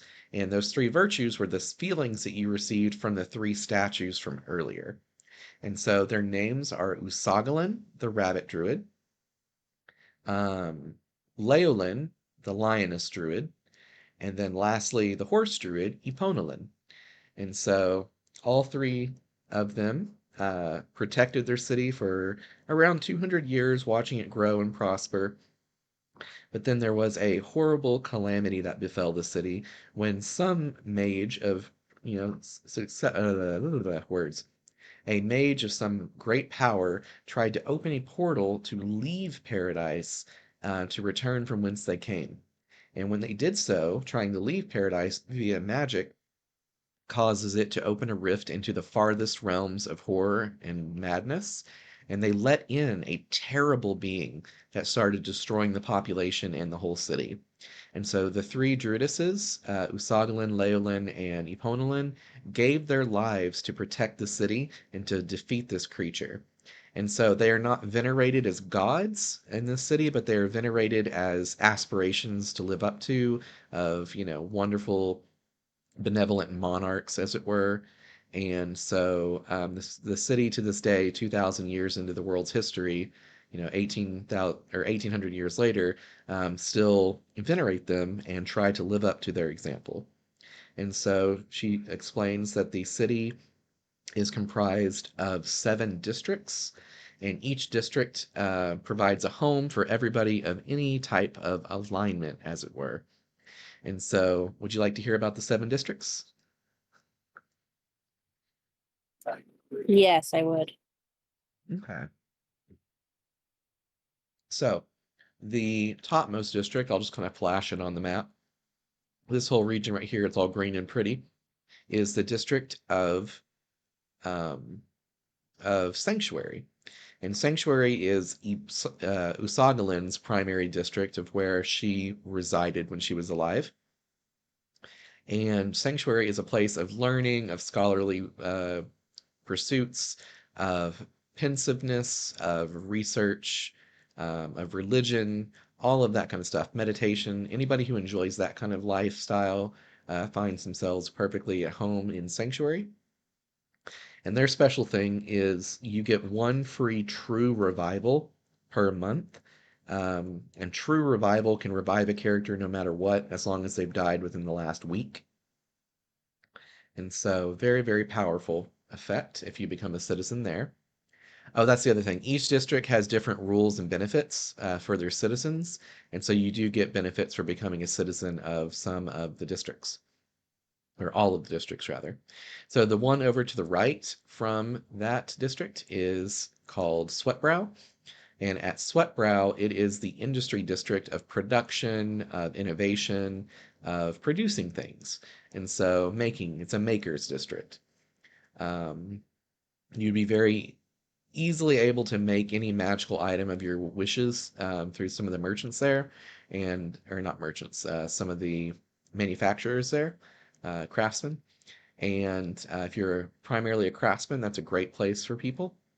One more down from that is the party district. It is called Museholm. It's a small district, but it's very lively and bustling, and it is full of fine wining and dining, of entertainment, of rock stars, celebrities, um, all the fun stuff you could ever want from a party district. And then the middlemost district right here is called Sojourn. It's one of the larger districts. It's the Travelers District, and Sojourn is where primarily people who want to venture forth into the world and really see everything that's out there, they become citizens there. And their special thing is they tend to spend at least 50% of their time outside of the city. And they get benefits such as free carts, free extra health potions, things to make adventuring a little bit safer and more accessible. Um, let's see, one down from there is the Bazaar. And the Bazaar is the mercantile district for all sorts of things with buying and selling. If you become a member there, you get duty-free sales. So you get 20% more value on anything you sell, and things cost 20% less to purchase. And you can find almost anything in the bazaar of your heart's desire, especially if you're looking for raw materials that you maybe have not stumbled upon. You might be able to buy them there and then have a craftsman up in Sweatbrow make you a special item of your choice. And then down here we have one of my favorite districts. It's a bit smaller and compact, but very fun. It's called Sin's Solace. It is the Anarchy District where there are no rules for their citizens, because screw rules. We have blackjack and hookers. And literally, it is the gambling district, the place where you can hire ladies of the night or dudes of the night, people of the night. Um, you also can find illicit drugs there that in most cities would be illegal, but basically anything goes in Sin Solace. If you're a citizen of Sin Solace, you have no rules on hurting other members of Sin Solace, but you cannot hurt other members of the city. And so other people of the city will, go to Sin Solace to have a really good, fun time, as it were, but they are safe and don't have to worry about getting stolen from or anything like that. So it's legally organized crime in an otherwise disorganized district. And then lastly, we have the Yard. It's the military district where um, a lot of people that want to be mercenaries, guarding caravans, protecting the city, like to fight in the arena for glory and money. That's where they tend to be housed. And they get certain benefits on getting passive gold income from being a mercenary in between sessions. Same with Museholm. You get some passive gold generation from being a entertainer if you're in that district, or working at some of the you know various halls and stuff like that there. And that is the 7 districts. They are all ruled over by an individual female leader, a matron, and each one has a different means of electing their matron. My favorite one is Sin Solace. The current reigning matron of Sin Solace is a werewolf named the Bitch, and the Bitch can only be deposed by another female leader of that district who wants to try to usurp her. And the only rules of that district is however you want to, get one over on her is fair game. You could kill her, you could make her lose all support with everybody, you could blackmail her, however you want. The last bitch, or before her, the last ruler, was killed by her in one-on-one combat after she had systematically torn down all of her guards and defenses over years of plotting. And so the bitch is pretty, like, runs a tight organization, shall we say, there. And so, yeah, would you like to learn about any of the other matrons, or is there any of these districts that sounds like it would be a best fit for Ayaka? You mentioned earlier, like entertainment and stuff. I think that's probably what she'd be most drawn to because she's like Perfect. a dancer. Perfect. So yeah, Muse Home would be a perfect spot for a Kitsune dancer like herself. That would be great. Yes. Okay. And so And of now you course, I know think I'm gonna be sweat. Sweatbrow for Yeah. sure. Awesome sauce. And so we have our districts picked out. You've done trial of the knowing. You know pretty much most of the good information about the city. The other thing Madame Eva tells you is, we have a blessing that we bestow upon you, and you have already received it. If you would gaze to your upper right of your vision and imagine teardrops, you will see them. And you do so, and you see three teardrops, and one of them fades away. She says, you have now passed the trial of the knowing, and there are but two trials remaining. When you become a full citizen, and even now as a Mistfallen, no one in the city can harm you by any means possible. They cannot steal from you, they cannot mislead you, they cannot harm you in any way as another citizen. The one exception, however, is if legally organized crime is administered towards your person. But do not fret, you are given 24 hours notice of the nature of the crime, and you will only be susceptible to the crime for 24 hours thereafter. And it is quite expensive to invoke this crime upon people, and it is forbidden to do so on Mistfallen. Um, this is handled through individual mandates by the matron of um, Sin Solace. And so, essentially, what I mean to say is you have nothing to ever fear from a fellow citizen, especially as a Mistfallen. You'll be treated as babes eager to learn in the city. And so she says, and with that said, we now begin my favorite trial. As you see her kind of get a little giddy. The trial of the telling. Please tell me of your lands, of your people, of yourself. Everything, spare no detail. And so this is where you get to share as much as your character's backstory as you feel comfortable. So take it away.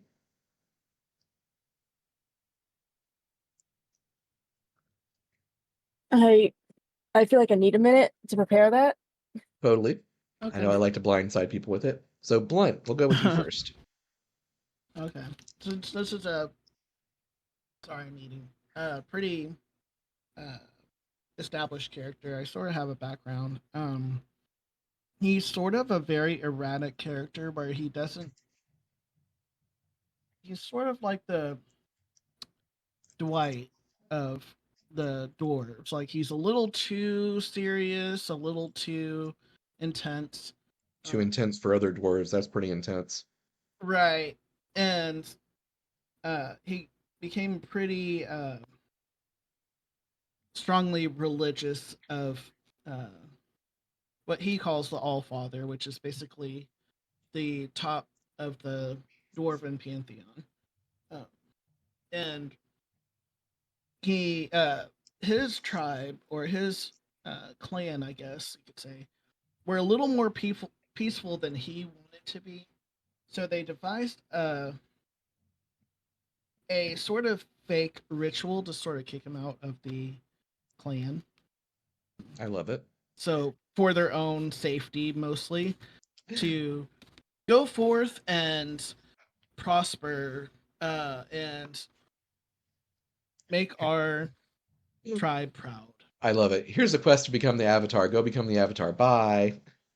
Yeah, and they're just like, okay, bye. And he like took that to heart, so he is exploring as much as he can about anything. So he wasn't too phased about going to something completely new. He hadn't been in any like magic wormholes like that, but you know, he's sort of taking everything in stride. Yeah, he thinks this is part of his trial, kind of. Okay, Yeah, that's a backstory I can and work with. yeah. And no rush, but whenever Ayaka's ready, we're ready to hear yours. I'm gonna go grab some water, but I've got my wireless headset in, so I'll be able to listen. Yeah, so I have a very quick question before you walk off. Sure. So in this in your campaign, so normally kitsune are able to shapeshift into humans, like to kind of especially or like other forms like trick or To fool trick people, yeah. humans and other yeah. So is that relevant here? Not explicitly. It's more that's represented with their enthrall ability to beguile people in that way. More so than shapeshifting, because shapeshifting is reserved for another race as their like main thing. Okay, so she's pretty much just in her kitsune form then. Yeah. And you can always disguise Okay. yourself to try to look more human and wear a cloak and stuff like that, of course. Okay. Awesome. I'm just like kind of somewhat writing up a backstory. So just give me like 2 minutes. Absolutely no rush. Take as long as you need. All good with me.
Absolutely no rush, but I am back.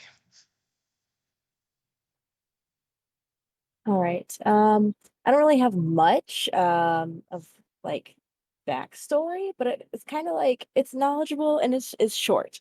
Okay. So essentially she explains that from her lands, kitsune are usually farmers, or dancers, or they are commonly attuned to like paranormal abilities that increase as they get older.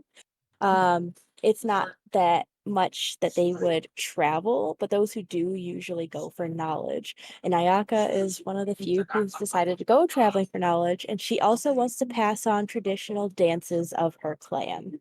I love it. Sorry, my husband's in the background laughing.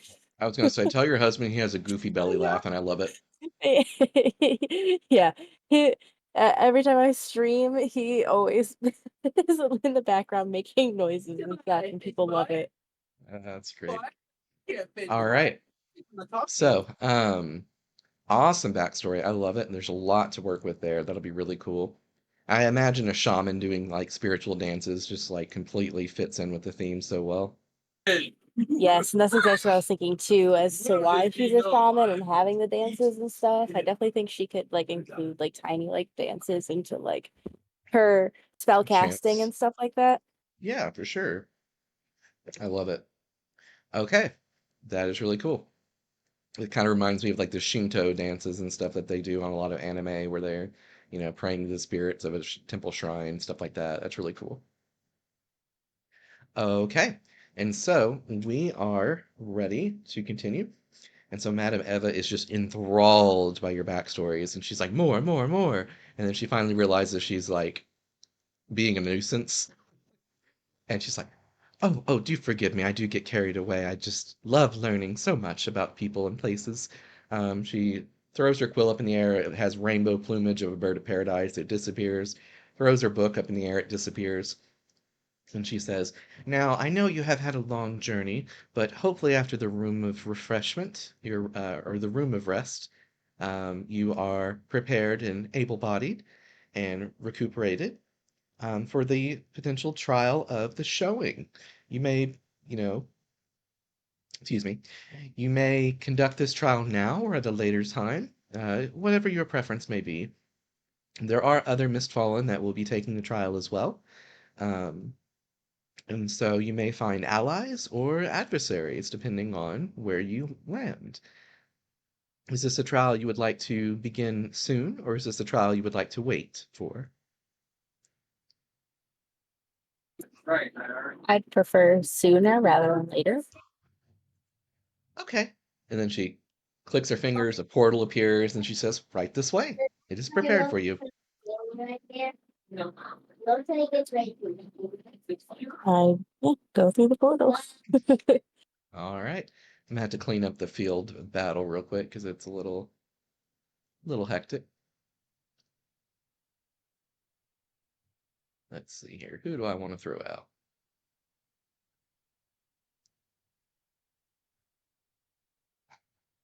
Oh yeah, he's up here.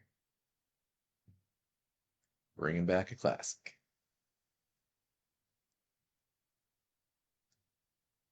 All right, we are level 2, so we should be good with our hit points.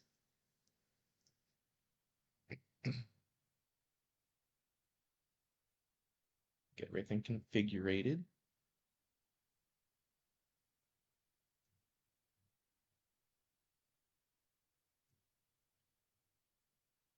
That part takes always a little bit to get set up.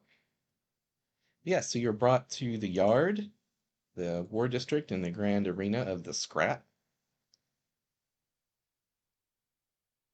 And you find yourself facing off against 3 other challengers.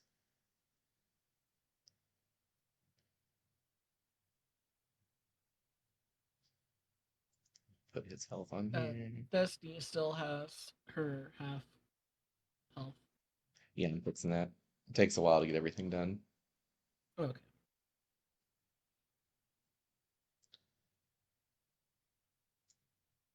Oh, didn't work.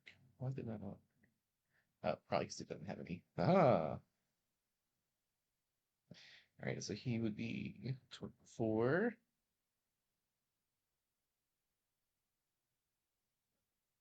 And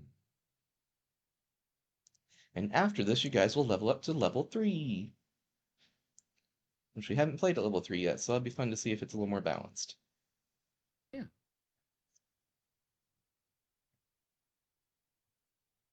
Alright, so she's gonna move 4 as well.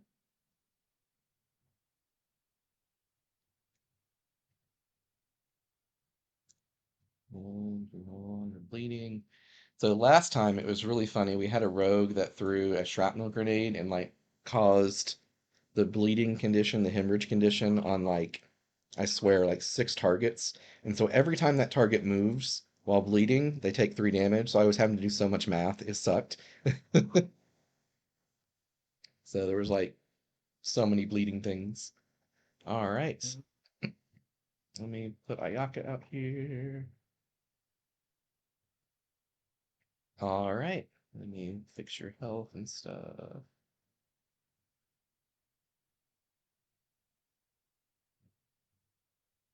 Yep, you're good. Alrighty. And so you guys find yourselves in the arena, and you were a little surprised you got like shunted here like immediately by that portal, and you see a very buxom, muscled up lady, similar to that statue almost, up here, and she introduces herself as, I am Leolin Fangbreaker, current matron of the yard, and you find yourselves in the scrap. our arena to challenge your ability to fight your kin and fight the beasts of the wilds. You have 10 minutes to prepare, learn of your allies, and study your weaknesses of your foes. We anticipate a good show. So, beside you is a guy clad in very light armors, very kind of form-fitting plate mail on different parts of his body. And he looks over to Ayaka and says, "Well, fancy meeting you here. I see you got sucked through a portal as well."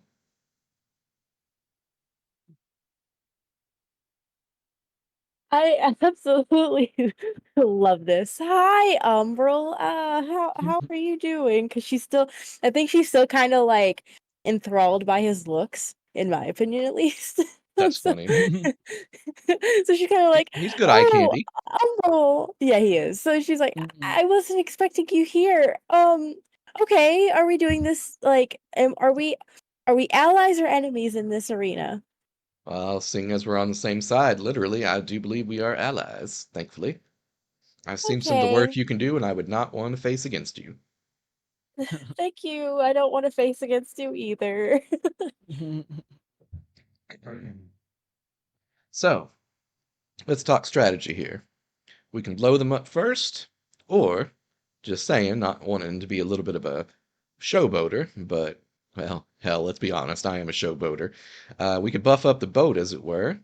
Give me all your strongest effects, and I could rush in and keep them away from y'all while you blow them up from a distance. What do you guys think? Or do you have any alternative plans? I can make Sounds him good to me. blind. Blinding is good for any of the ones that survive our initial onslaught. I'm most worried Yeah. about that Des knee lady over there. She seems to be a druid of some renown.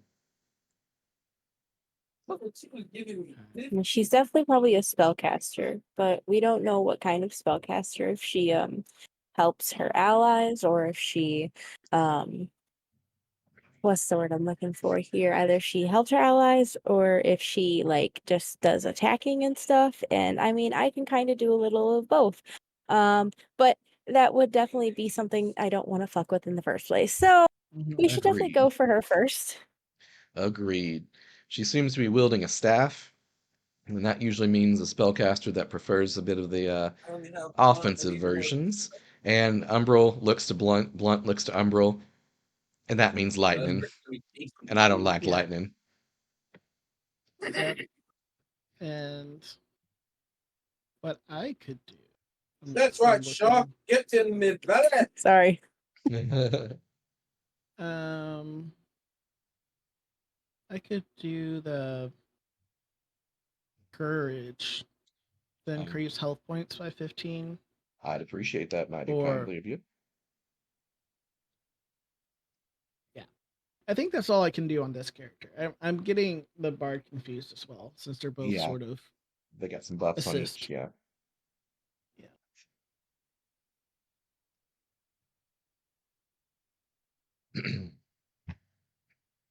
Yeah, that should be my first chant Okay. to do.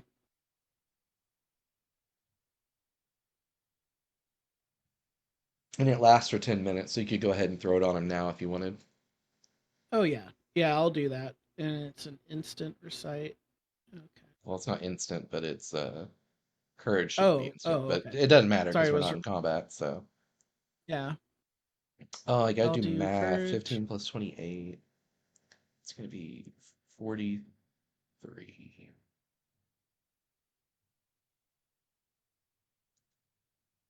He tanky boy now. Okay. I'll do that and then I'll do the divine expulsion When the combat to actually the other starts. two. Okay. Yeah. Like he can work on Destiny and I'll do the blow up on Fiend and Ant. Sounds like a good plan. Yep. So, Ayaka, Umbra looks at you and says, "My charming little friend, might you consider bestowing upon me that spiritual shield that you like so much?" Yeah, of course I can do that. Let me just find it in my spell list charts are over here. Yeah. So it's the one where you blow one of your spiritual charges to turn your heal instant cast, and it becomes a barrier. So it blocks damage rather than heals damage.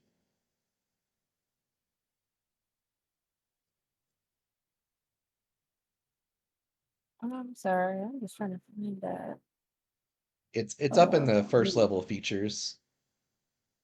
It should be at the bottom of the first level features, I I'm believe. okay. Yeah. I see that. Trapped spirits. It's like spiritual charge. It's like heal is very nice. Yeah. I'll go ahead and use that. Use a spiritual charge. All right, time to buff him up even more. How much does that do? I want to say 40 something. Um, 1 second, let me find it. Yeah, no rush. Um, 3 times willpower. My willpower is 4, so that's 12 plus 30. So that's 42. Wow, okay, so he is at 85 hit points. He has become Let's a mini go. boss. All right, Let's go. he's like, oh, I could take on an army, baby. I love it. All right. He says, so now we need to figure out, do we make me faster, stronger, or both? So I can take out that Desney in one go. I don't know if I could do stronger. You can't. It's all shaman buffs. It just depends on how much morale we want to pump Oh, into him. okay. Okay. I'll just make sure to do my blow up whenever attack starts. Battle starts. I definitely think stronger would be a good tactical point because if she is a spellcaster, she'll like have disadvantages if she's up close and personal with someone. Uh-huh. Um, so I think I just want to make him stronger. 14. Just because well, okay. I mean, faster would definitely help also. Yeah, it just depends if you have enough morale points. Which I think you do, Right. Yeah, considering that I used that uh because the charge doesn't, spiritual thingy. yeah, the charge doesn't Right. cost any. It's free. So, Right.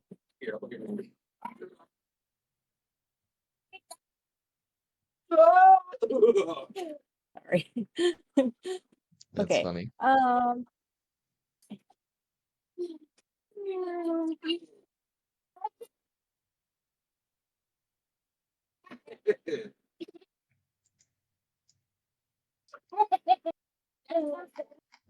Let's see. So he's got buffed up health. We're making Yeah. him. Are we doing faster and stronger? Yeah, I think so. All right, faster. Or is it? So time dilation, for haste. Oh, I So we didn't can use consider about that that as one. 1 morale. Nice. Yeah, hasting. So when we use time dilation, the same chant you used earlier, we're gonna copy paste that for that chant. Um, I don't remember it. Oh, the strengthen Um, one, the bear one. yeah. Okay, so It'd be one of the spirit of spells, I think. the that's double carry capacity, evil boom, perception, swiftness, boom, and So swiftness doubles movement speed, and the empower doubles damage. I hit this one. okay. I hit this one. Well, I'll do this one. because I just gave him time dilation for haste. Yeah, he's Just already haste pretty him. quick. Yeah. So now. Right. So, It's all. yeah, I'll use the spirit of wine for empower. Do this until Okay. 9. 15. No, 9. Or for him, it would be the Well, bear spirit one for martial just do damage empowered. that. Oh, okay. Well, okay. Yep. So I've used 2 morale and I have 4. So I Yeah, I don't want still to get go buff. into the fight. I was gonna say, I don't want to go into the fight, exhausted. So I can use one more morale right now. It's overflowing.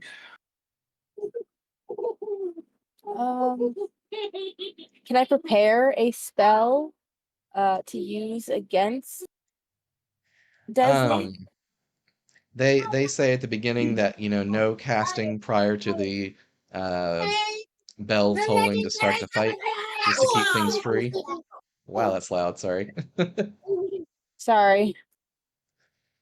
Um, yeah, so you won't be able to cast like a damage spell in preparation for like the turn one, but you would be able to start it on turn one like normal.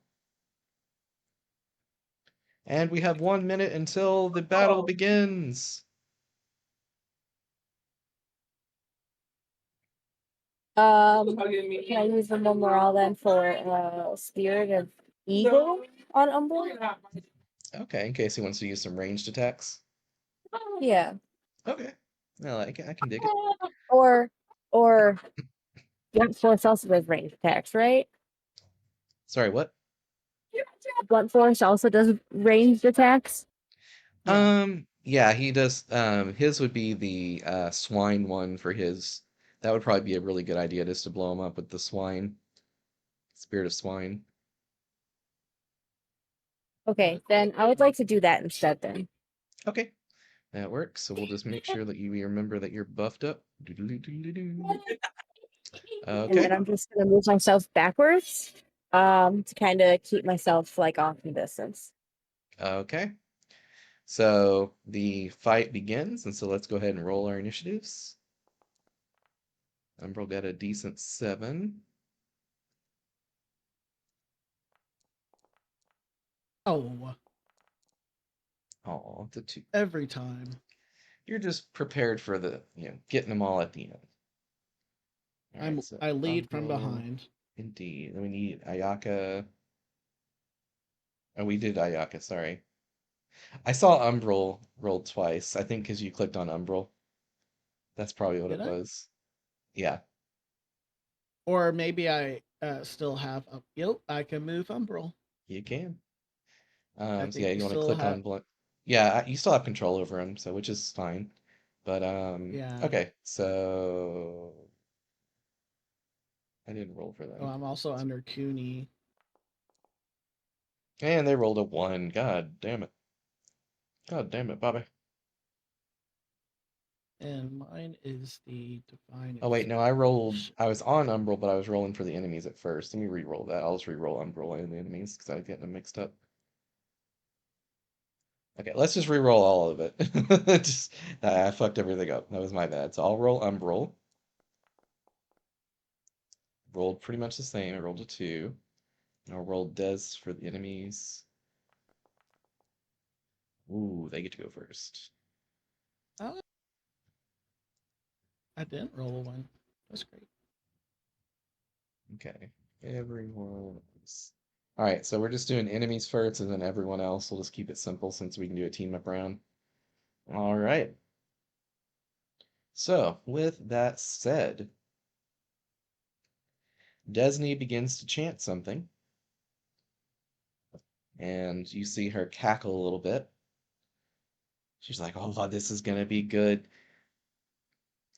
From the skies above rages with hunger. I will blast you with deadly thunder.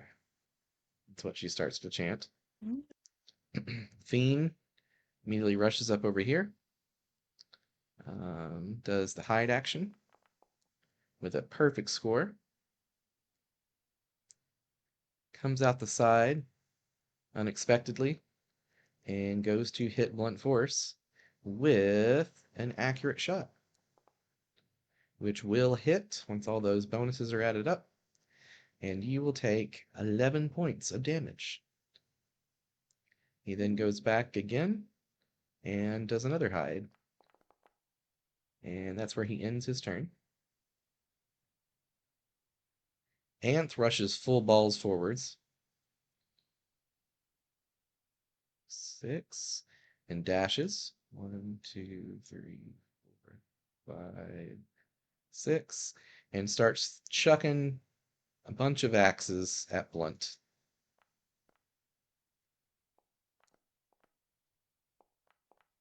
And only one hits for a crit.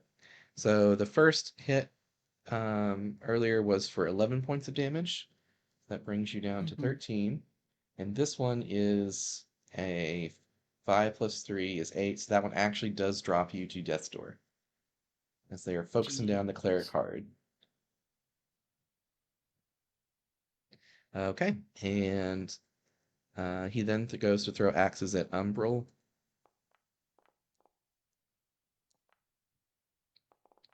This is a barrage and does not hit. Umbral deflects each one easily. It's like, oh man, they got Blunt quick. I'm gonna make sure I get that Desney before she gets us. All right, now it is player's turn. He says, Ayaka, I leave Blunt to you. And gets to zoom. 1, 2, 3, 4, 5, 6, 7, 8, 9, 10, 11, 12, dash. 1, 2, 3, 4, 5, 6. Just hauls ass, speeding with this unnatural sped up time buff on him. Straight for Desney, who goes, holy shit! And he does 2 dual strikes in a row. Oh no. Oh yeah. And that one does hit, and so that is, I'll remember the damage. It's 10 plus 9. Yes, because he's got 4 physique, I think. Let me double check. Pretty sure it's 4.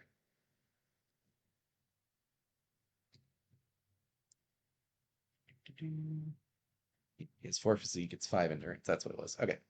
So that's 4 plus 4 is 8 plus 9 is 17 damage with his first hit. But yep. So that's 17. 7. So she is at 7 health points and must roll. And she does roll just enough to maintain her concentration, but because he's got haste, he gets another free attack. So he does another dual strike. And it does hit, and she is downed. Yay for haste. Save the day. Let's go. Let's go.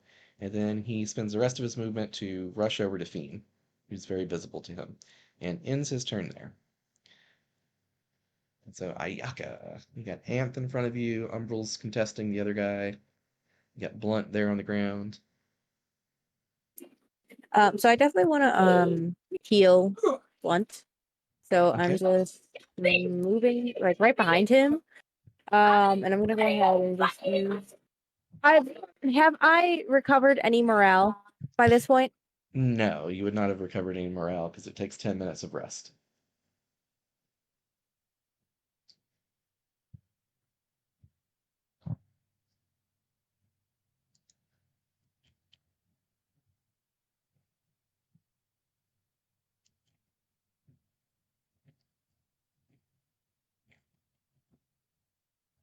Be done in 30 minutes. Okay, so then just confirming. So stamina regenerates each turn then? Yes, stamina recovers each turn by half your stamina rounded down. You've got 4 stamina since you've got that special effect that you've got someone buffed, so you get an extra stamina point. And so you get 2 stamina back per turn for you, but you don't get morale back in combat at all, usually. Okay. Whoa, Um, whoa. You do that. Shoot. Well, then There was one okay, I thing I think was I'll going to just change on Shaman. Let me double check I did.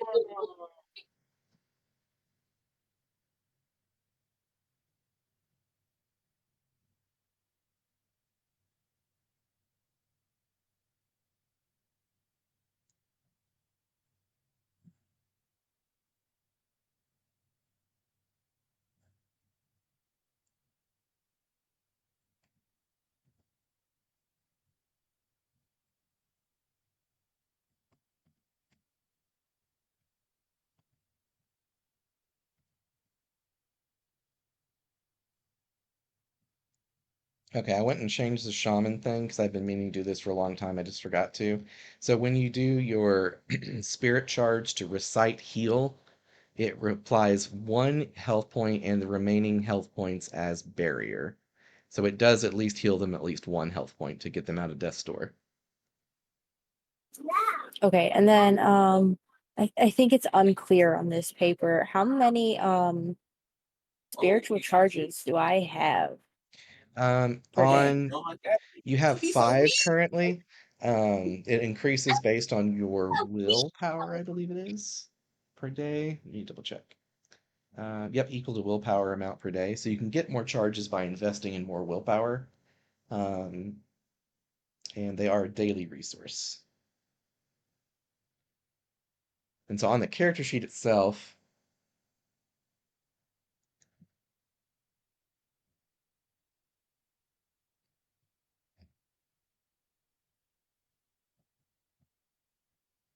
yeah, I don't actually have it on the character sheet itself. I usually would put it near the class. That's where we'll probably want to put a little thing there for later. Okay. So I have 5 left. So I do want to use a spiritual charge then to use that Shroud of Spirits to give Blunt Force 1 health point left back. Okay.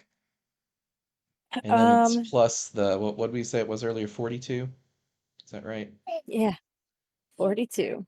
All right, so he's at 43 hit points of 24. Oh yeah. Back in the fight and buffed up, ready to take on that axe throwing fiend. Yay. So is it Do I my still turn? have an attack since I just used Yep, spiritual charge? you do. It's still enchanting a Okay. chant, or reciting a chant, rather. Okay. Can I for my action kind of move and then start doing a divine bolt? Yeah, go for it. Or, well, Divine Bolt's a chant, sorry. Yeah, so I mean, like I already know that so I would chant it now, but then it wouldn't work until next turn. Yes, but you've already used your chant by using the shield, the barrier spell, heal. Oh, That's right. Yeah, Looks it like so I happened cannot use another instantly. chant. Yeah, you could use an attack, like a Yeah. maneuver attack, but not a chant. Okay. Um, want to use flurry on Ant then. All right, roll it.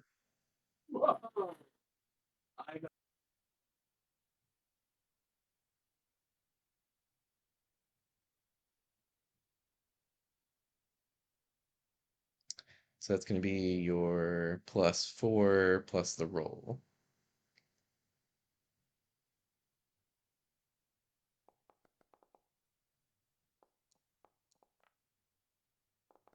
Nice, get a crit. Awesome. So that's going to be, let me do my math again. 3 plus physique of 4, 7, 14 damage. You did half his health. Nice. Oh, I forgot to rage him. I would have raged last turn. I'm sorry. I totally should have done that. We're gonna retcon that just slightly so he's not complete pushover. Otherwise, he'll be a complete pushover. So that's still 7 damage. So 21 health. As this very, very angry turtle man refuses to die. Mm. All right. Very ragey, very angry, very turtle. Okay. So V, you still have your turn.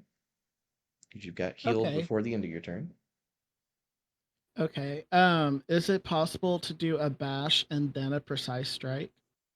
Absolutely. That's what I'm going to do. Try to daze him. Um. So He has to roll against it, and he yeah, he failed. has to roll against it. All right. So he's dazed for 1 Wonk. round, 1 mana damage, Yep. And he's only got 2 uh, mana. and then precise strike. And let me read what daze does, just so we're aware. Yeah. And precise strike will probably hit him, but we'll see.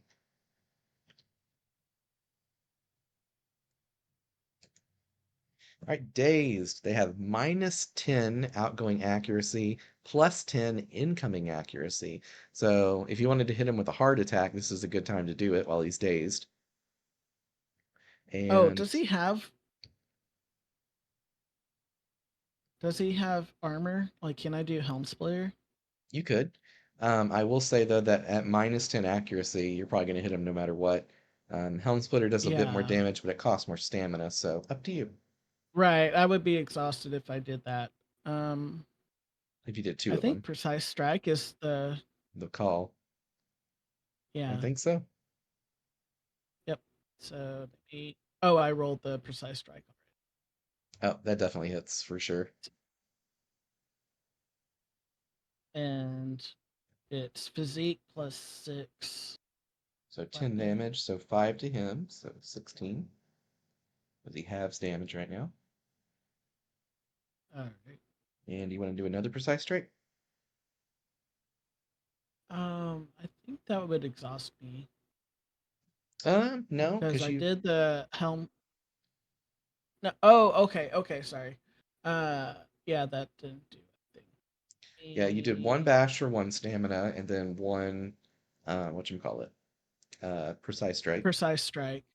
Oh, I have 4. I forgot. I kept thinking I had 3. Okay, yeah, I'll do another Precise Strike. Kerbonk. Roll it. Aw. Really? He's kind of wobbly a I little mean, bit and just happens to wobble the wrong direction that you expect, right as your mace flies where his face would have been. It was so close. right. All right. So good turn, good turn. All right, so now it is the enemy's turn. Desney has to make a save, and she's still hanging in there. Umbral has this guy cornered. He tries to get away. He does disengage, spending one of his rogue points to get away. Goes around here, hides, and then takes careful aim at Blunt with a. What is he gonna do? He's got +5 to hit. He's just gonna do precise strike. He just wants to make sure he hits you because that armor is really spicy. And he does. So you take 11 points of damage, but you are shielded, so that's good. That's 32. And he goes for a second precise strike. No longer stealthy, but doesn't matter because it's still enough, I believe. 5 plus 10 plus 3 is going to beat your 16. So you're down to 21 hit points, and the shield has broken, but you're still hanging in there. All right. And so that is his turn. Um, how long does that bash last? Let me double check. I think it's 1 round. Yeah, 1 round.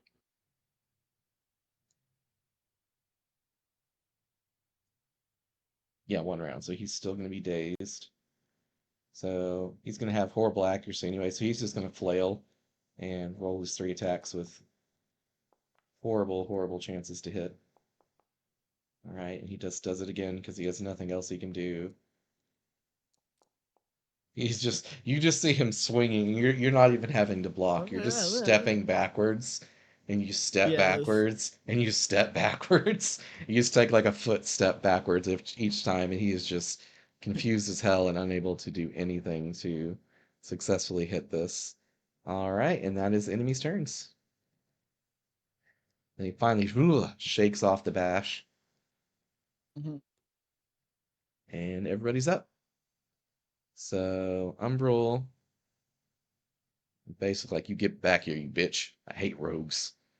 Rushes in, goes for a dual strike. Hits. I believe that one misses. Actually, haste adds +5 to accuracy, so I think that actually hits. Let me double check. 5 plus 5 is 10, plus 2 is 12, plus 5. Yep, both of those hit. And that is enough to take him out. And then Umbral zips back down here, still super buffed up, and goes to do a dual strike on him. Oh my. Oh, Oh my. And that is the round. because a crit with that would still Yay! do enough damage with the even with his rage. So, all right, so Umbral just cleans up shop that you guys like took care of business buffing him, and then he's like, "Oh man, I feel great. That was fun. Let's do that again." He's like happy Labrador Retriever at this point, and you hear bow bow bow. We have a victor. What is your team name?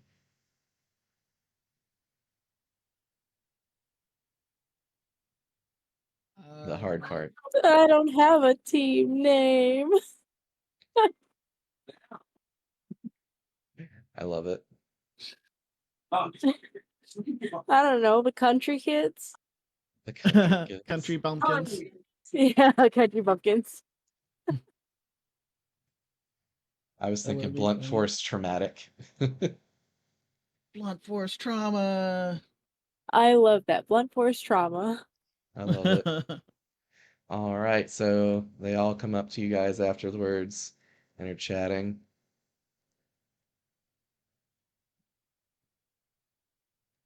And Dez looks at Umbral and says, Sonny, I ain't gone down that hard since I was in my 20s.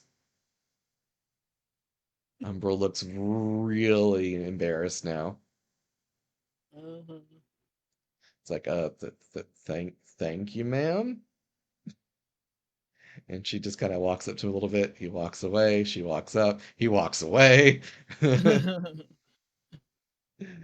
And so Anth kind of clasps arms with you with Blunt and heal you up real quick and says, I haven't been bashed that hard since I used to shell butt my fellow torts back in my youth. You really gave me a good ringer, which is fun. Turtles will I'll do take that. that They'll as a like compliment. they'll stick in their Bash other shells and they'll turtles. bash their shells together. It's really funny. But yeah, and so she announces, we will begin the next round in approximately 10 minutes. You may prepare now. Next round. Yes, I thought this versus was the it. beasts of the wild. Golly. Uh-oh.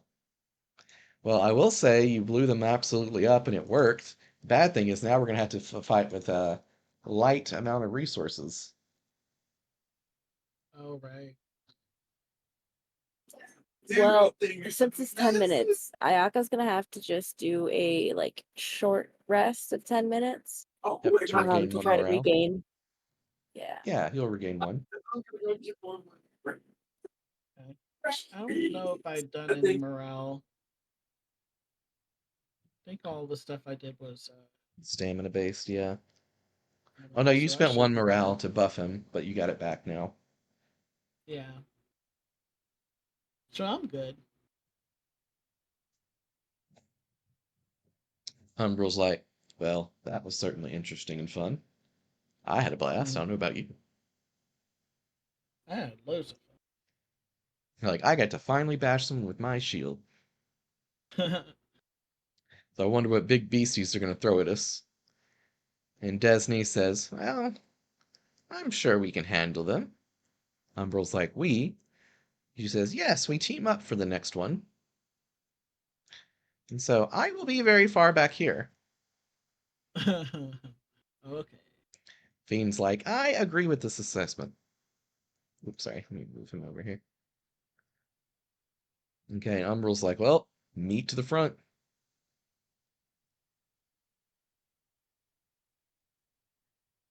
All right.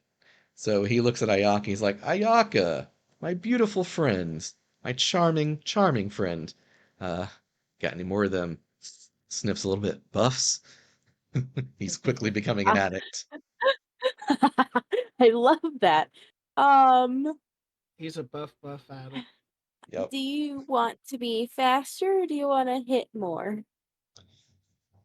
Oh yeah, I forgot he was doing double damage on that too. Whoops. That would have Yeah. even he would have been one-shotting. He's like, I think the double damage sounds like the right play. Especially if the foes be weak and not armored, I can cleave through them pretty quickly.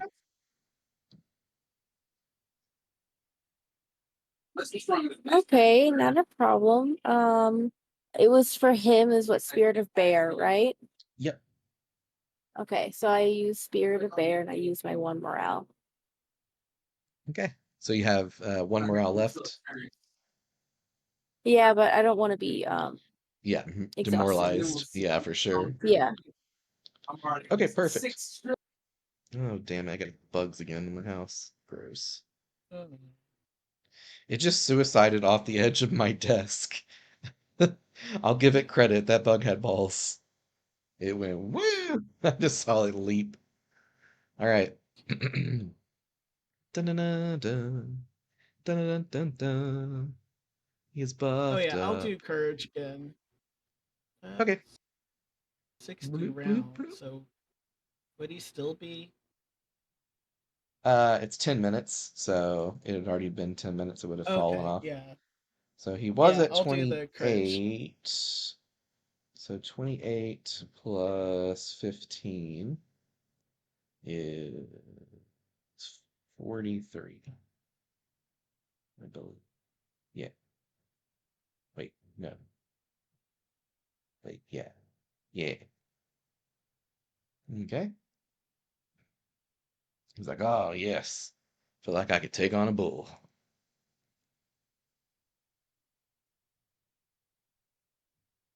All right, and so Mm. he's going to be buffed up for strength and health points. I love it. All right, and Anth, looking a little jealous over here. It's like, doping. That's the only reason you won that last fight. He's like, it's perfectly legal if it comes from a viable source like your friendly neighborhood shaman.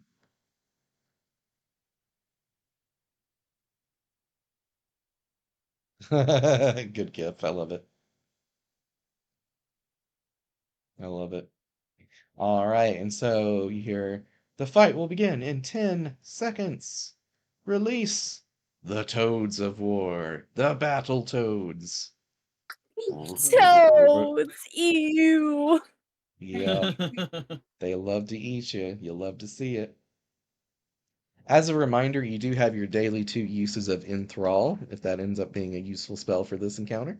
Just a reminder for Ayaka. Do you remember what that ability does? No. It's the one where it puts them into a dazed stupor and they have to just sit there and do nothing. And the next attack against them is a critical hit. But they get woken up when they're attacked. You said I have 2 of those. Yep, 2 uses per day. For I would free. assume that it's per one enemy, right? Yeah, it only affects one enemy at a time. Okay. It's not concentration though, so you could technically do it on multiple enemies. Using your foxy wiles. Alrighty, well I will roll for the enemies. Ooh, they roll good.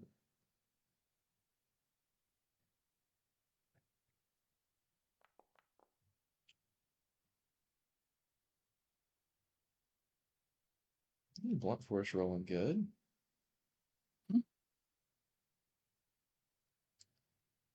Alright, just need Ayaka. I'll roll for Umbral. 4. Okay. So I'm just gonna put them above the frogs. Oh no, Ayaka rolling really fast. No.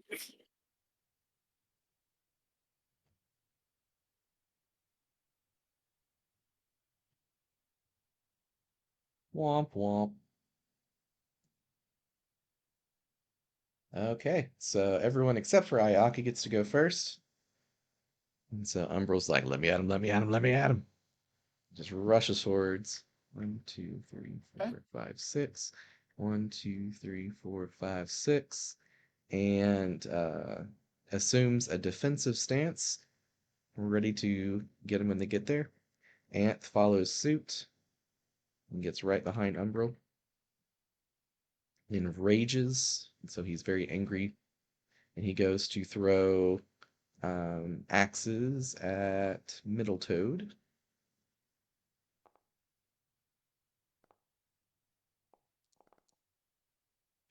Okay, so that's a miss. Let's see. Actually, that is a hit because they only have 7 armor.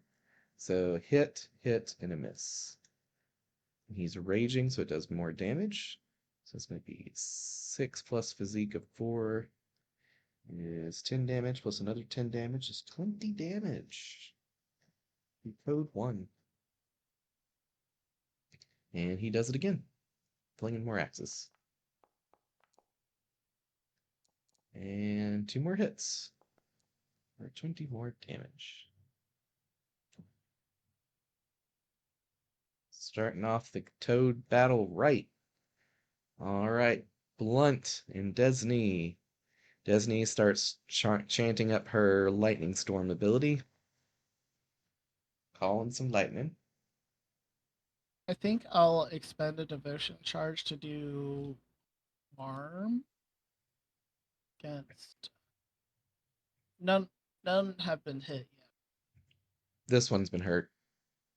yet. Okay. Do you see its little health bar below? No. Really? Should I refresh? Yeah, try refreshing real quick. I also do not see it. Huh. I wonder if it only shows it for me. I'm pretty sure I should have it show for everyone. He had Oh, the always for squid. owner. Why was it doing that? That's weird. Okay.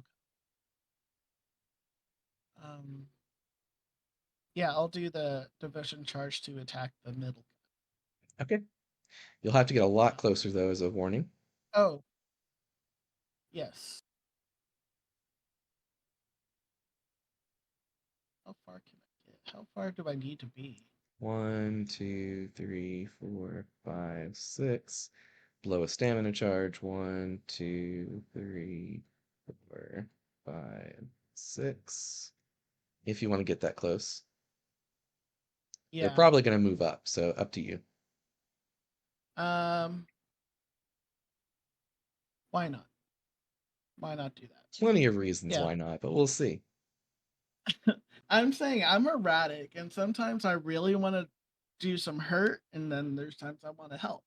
But Sometimes it's a hurt.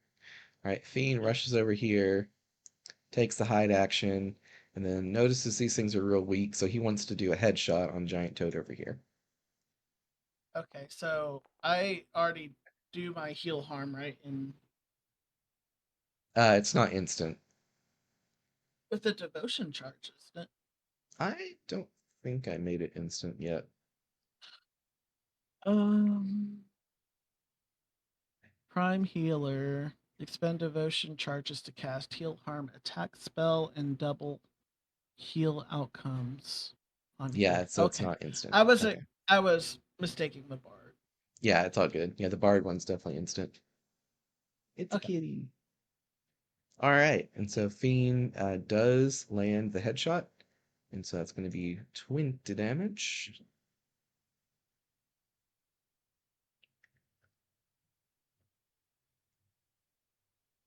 And goes for just another headshot against these squishy, squishy froggies. So that's 3 plus it's 5 is 8. That hits, so another 20 damage. All right. That's Fiend's turn. So Dez is gone. So Ayaka is after Toads. So Giant Toad 1 leaps in and does a big ground pound on everybody ha. and misses. It belly flops a little bit, like too soon, like right here. And it goes forward and it tries to eat Blunt. So Blunt, give me a void save. Okay, what? Where would I do the? It's top left of your character. It's gonna be, I think, a +2 or 3. Probably a I +3. don't have the character sheet. I just have Oh, the just roll. playtest. Just roll it, and I'll Okay. tell you what to add.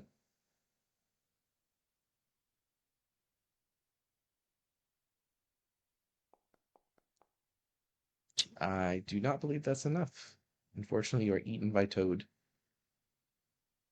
I do this every time. Because they're delicious. Delicious dwarfs. Alright, so Giant Toad here goes to Tongue Lash Umbral. And fails, tries again, and crits, but only does normal damage to him. So he takes 12 points of damage. Gotta do math. Here. He's staying back. This one goes in to try to body slam both of them. And does connect on Anth, but not on Umbral. Anth is raging though, so he only takes half damage. So when he takes the 15, half is going to be 7, round down. So that's going to be 1. Okay. And then it goes to try to eat Anth, who has to make an avoid save and fails, and Anth is eaten. Nope. Nope. I wonder why I won't put him on top. That's weird. It's friendly. It's weird. Anyways, Anth is eaten. Umbral's the only one left, and that is the end of enemy's turn. Ayaka, you're up. Okay, I'm gonna go ahead. Move forward. And then I want to use barrage on this one. Okay. We'll roll those attacks. Level 16. I mean, level 20. He's got to beat a 7 armor class. Or 7 defense. I swear I'm gonna ask this a million times. I just don't remember my damn it's body.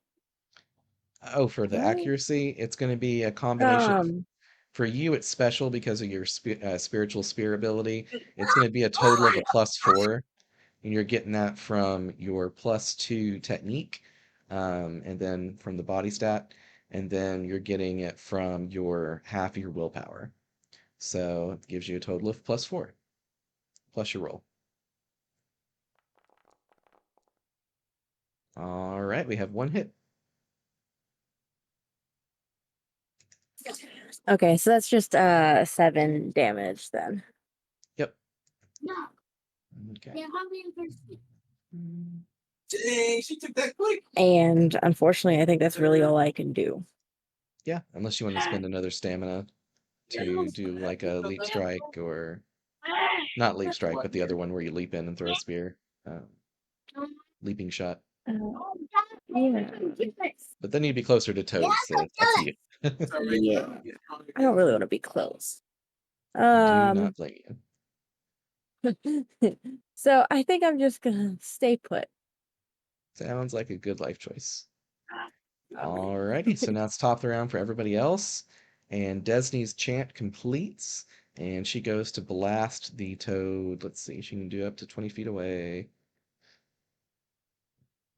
Oh, she finishing that guy off, I think. Let's see, 20 hit points.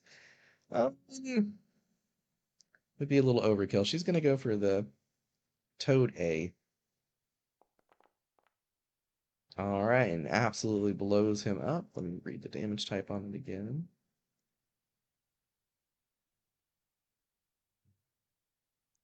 No, it is a lot. All lightning. 27 plus 3 times willpower. It's 4, so that's 12. Plus 27 is 39 damage. As a bolt of lightning rips through this thing. 39. So that's going to be 15.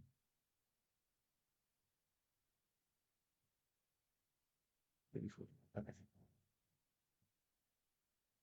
Alright, so bolt of lightning rips through it, almost dropping it down to half health.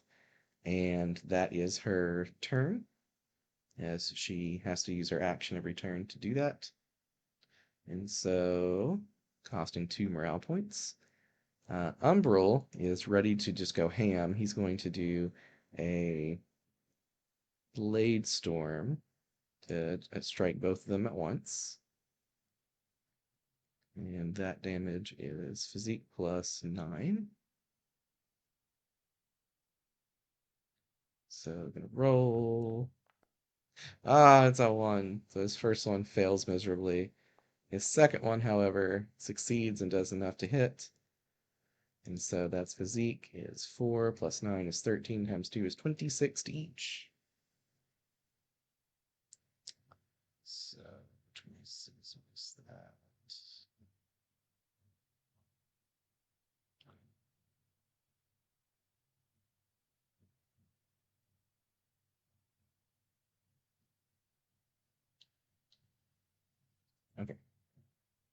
God, that was hard to do math in my head. I said it was 26, I think. So,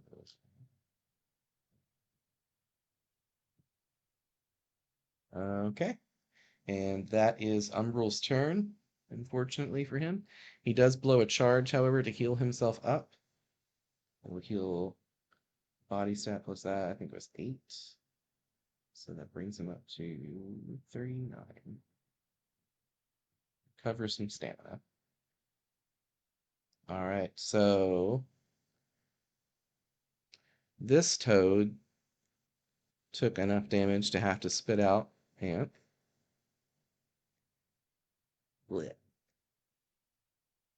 Who now gets his turn. And he also goes to do Blade Storm right here to hit both enemies. Ooh, that's going to be a good one. Crit.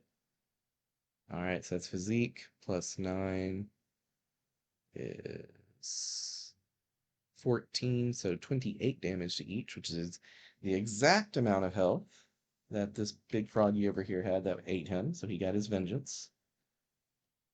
28 down here.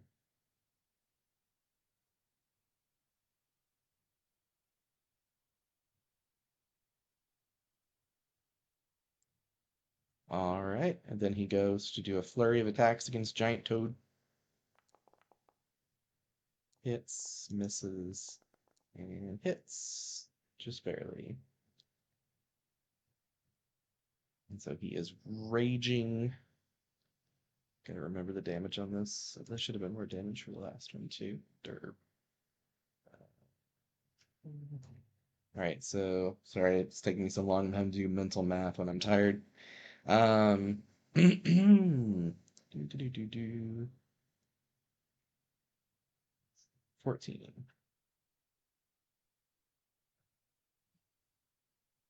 Okay, the frogs are almost dead. It is now Fiend's turn. He rolls over and tries to get Blunt Force out. Well, actually, Blunt Force is puked out, having done enough damage to Giant Toad. So you have your turn, Blunt Force. Okay, so I was doing the heal harm, Mhm. and so that should have finished by now. So harm 3 times willpower, which is 5, which makes it Yep. 15 Roll to make sure you hit. plus 30 choice divine. If you hit, he's dead. I'll put it Uh, that way. or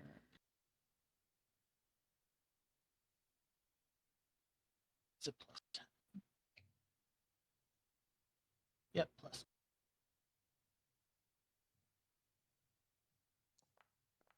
Womp, womp, womp.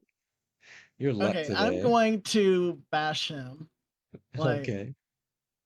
I am going to do not bash. I'm gonna do the precise strike. Okay. Roll it. Um, Don't roll another one. Okay, that'll all hit. right, For and I'll 10 do more a second damage. one because I'm mad. Very mad. Angry Um, dwarf noises. All right, it's so almost physique down. plus 6. Yep. Um, can I do another one? Nope. Fiend goes No, up to execute it to steal the kill and critically hits. Instant really. death for Frog Coon. Stealing all your I thunder. I And then tenderized him for you. dashes to go for another one. And exactly 20 hit points is how much it had left. And so it is also dead. The sirens blare, and you guys have passed your trial of the showing. But an offer Yay! is made. You guys each have received 3,000 credits.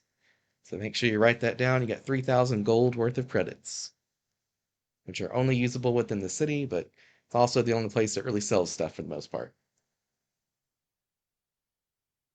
All right. And an offer is made. You have passed your trials. Your tribulations are complete, but there is always the chance for more victories. Do you wish to face the arena champion, or call it for your days? I say call it. I say call it also.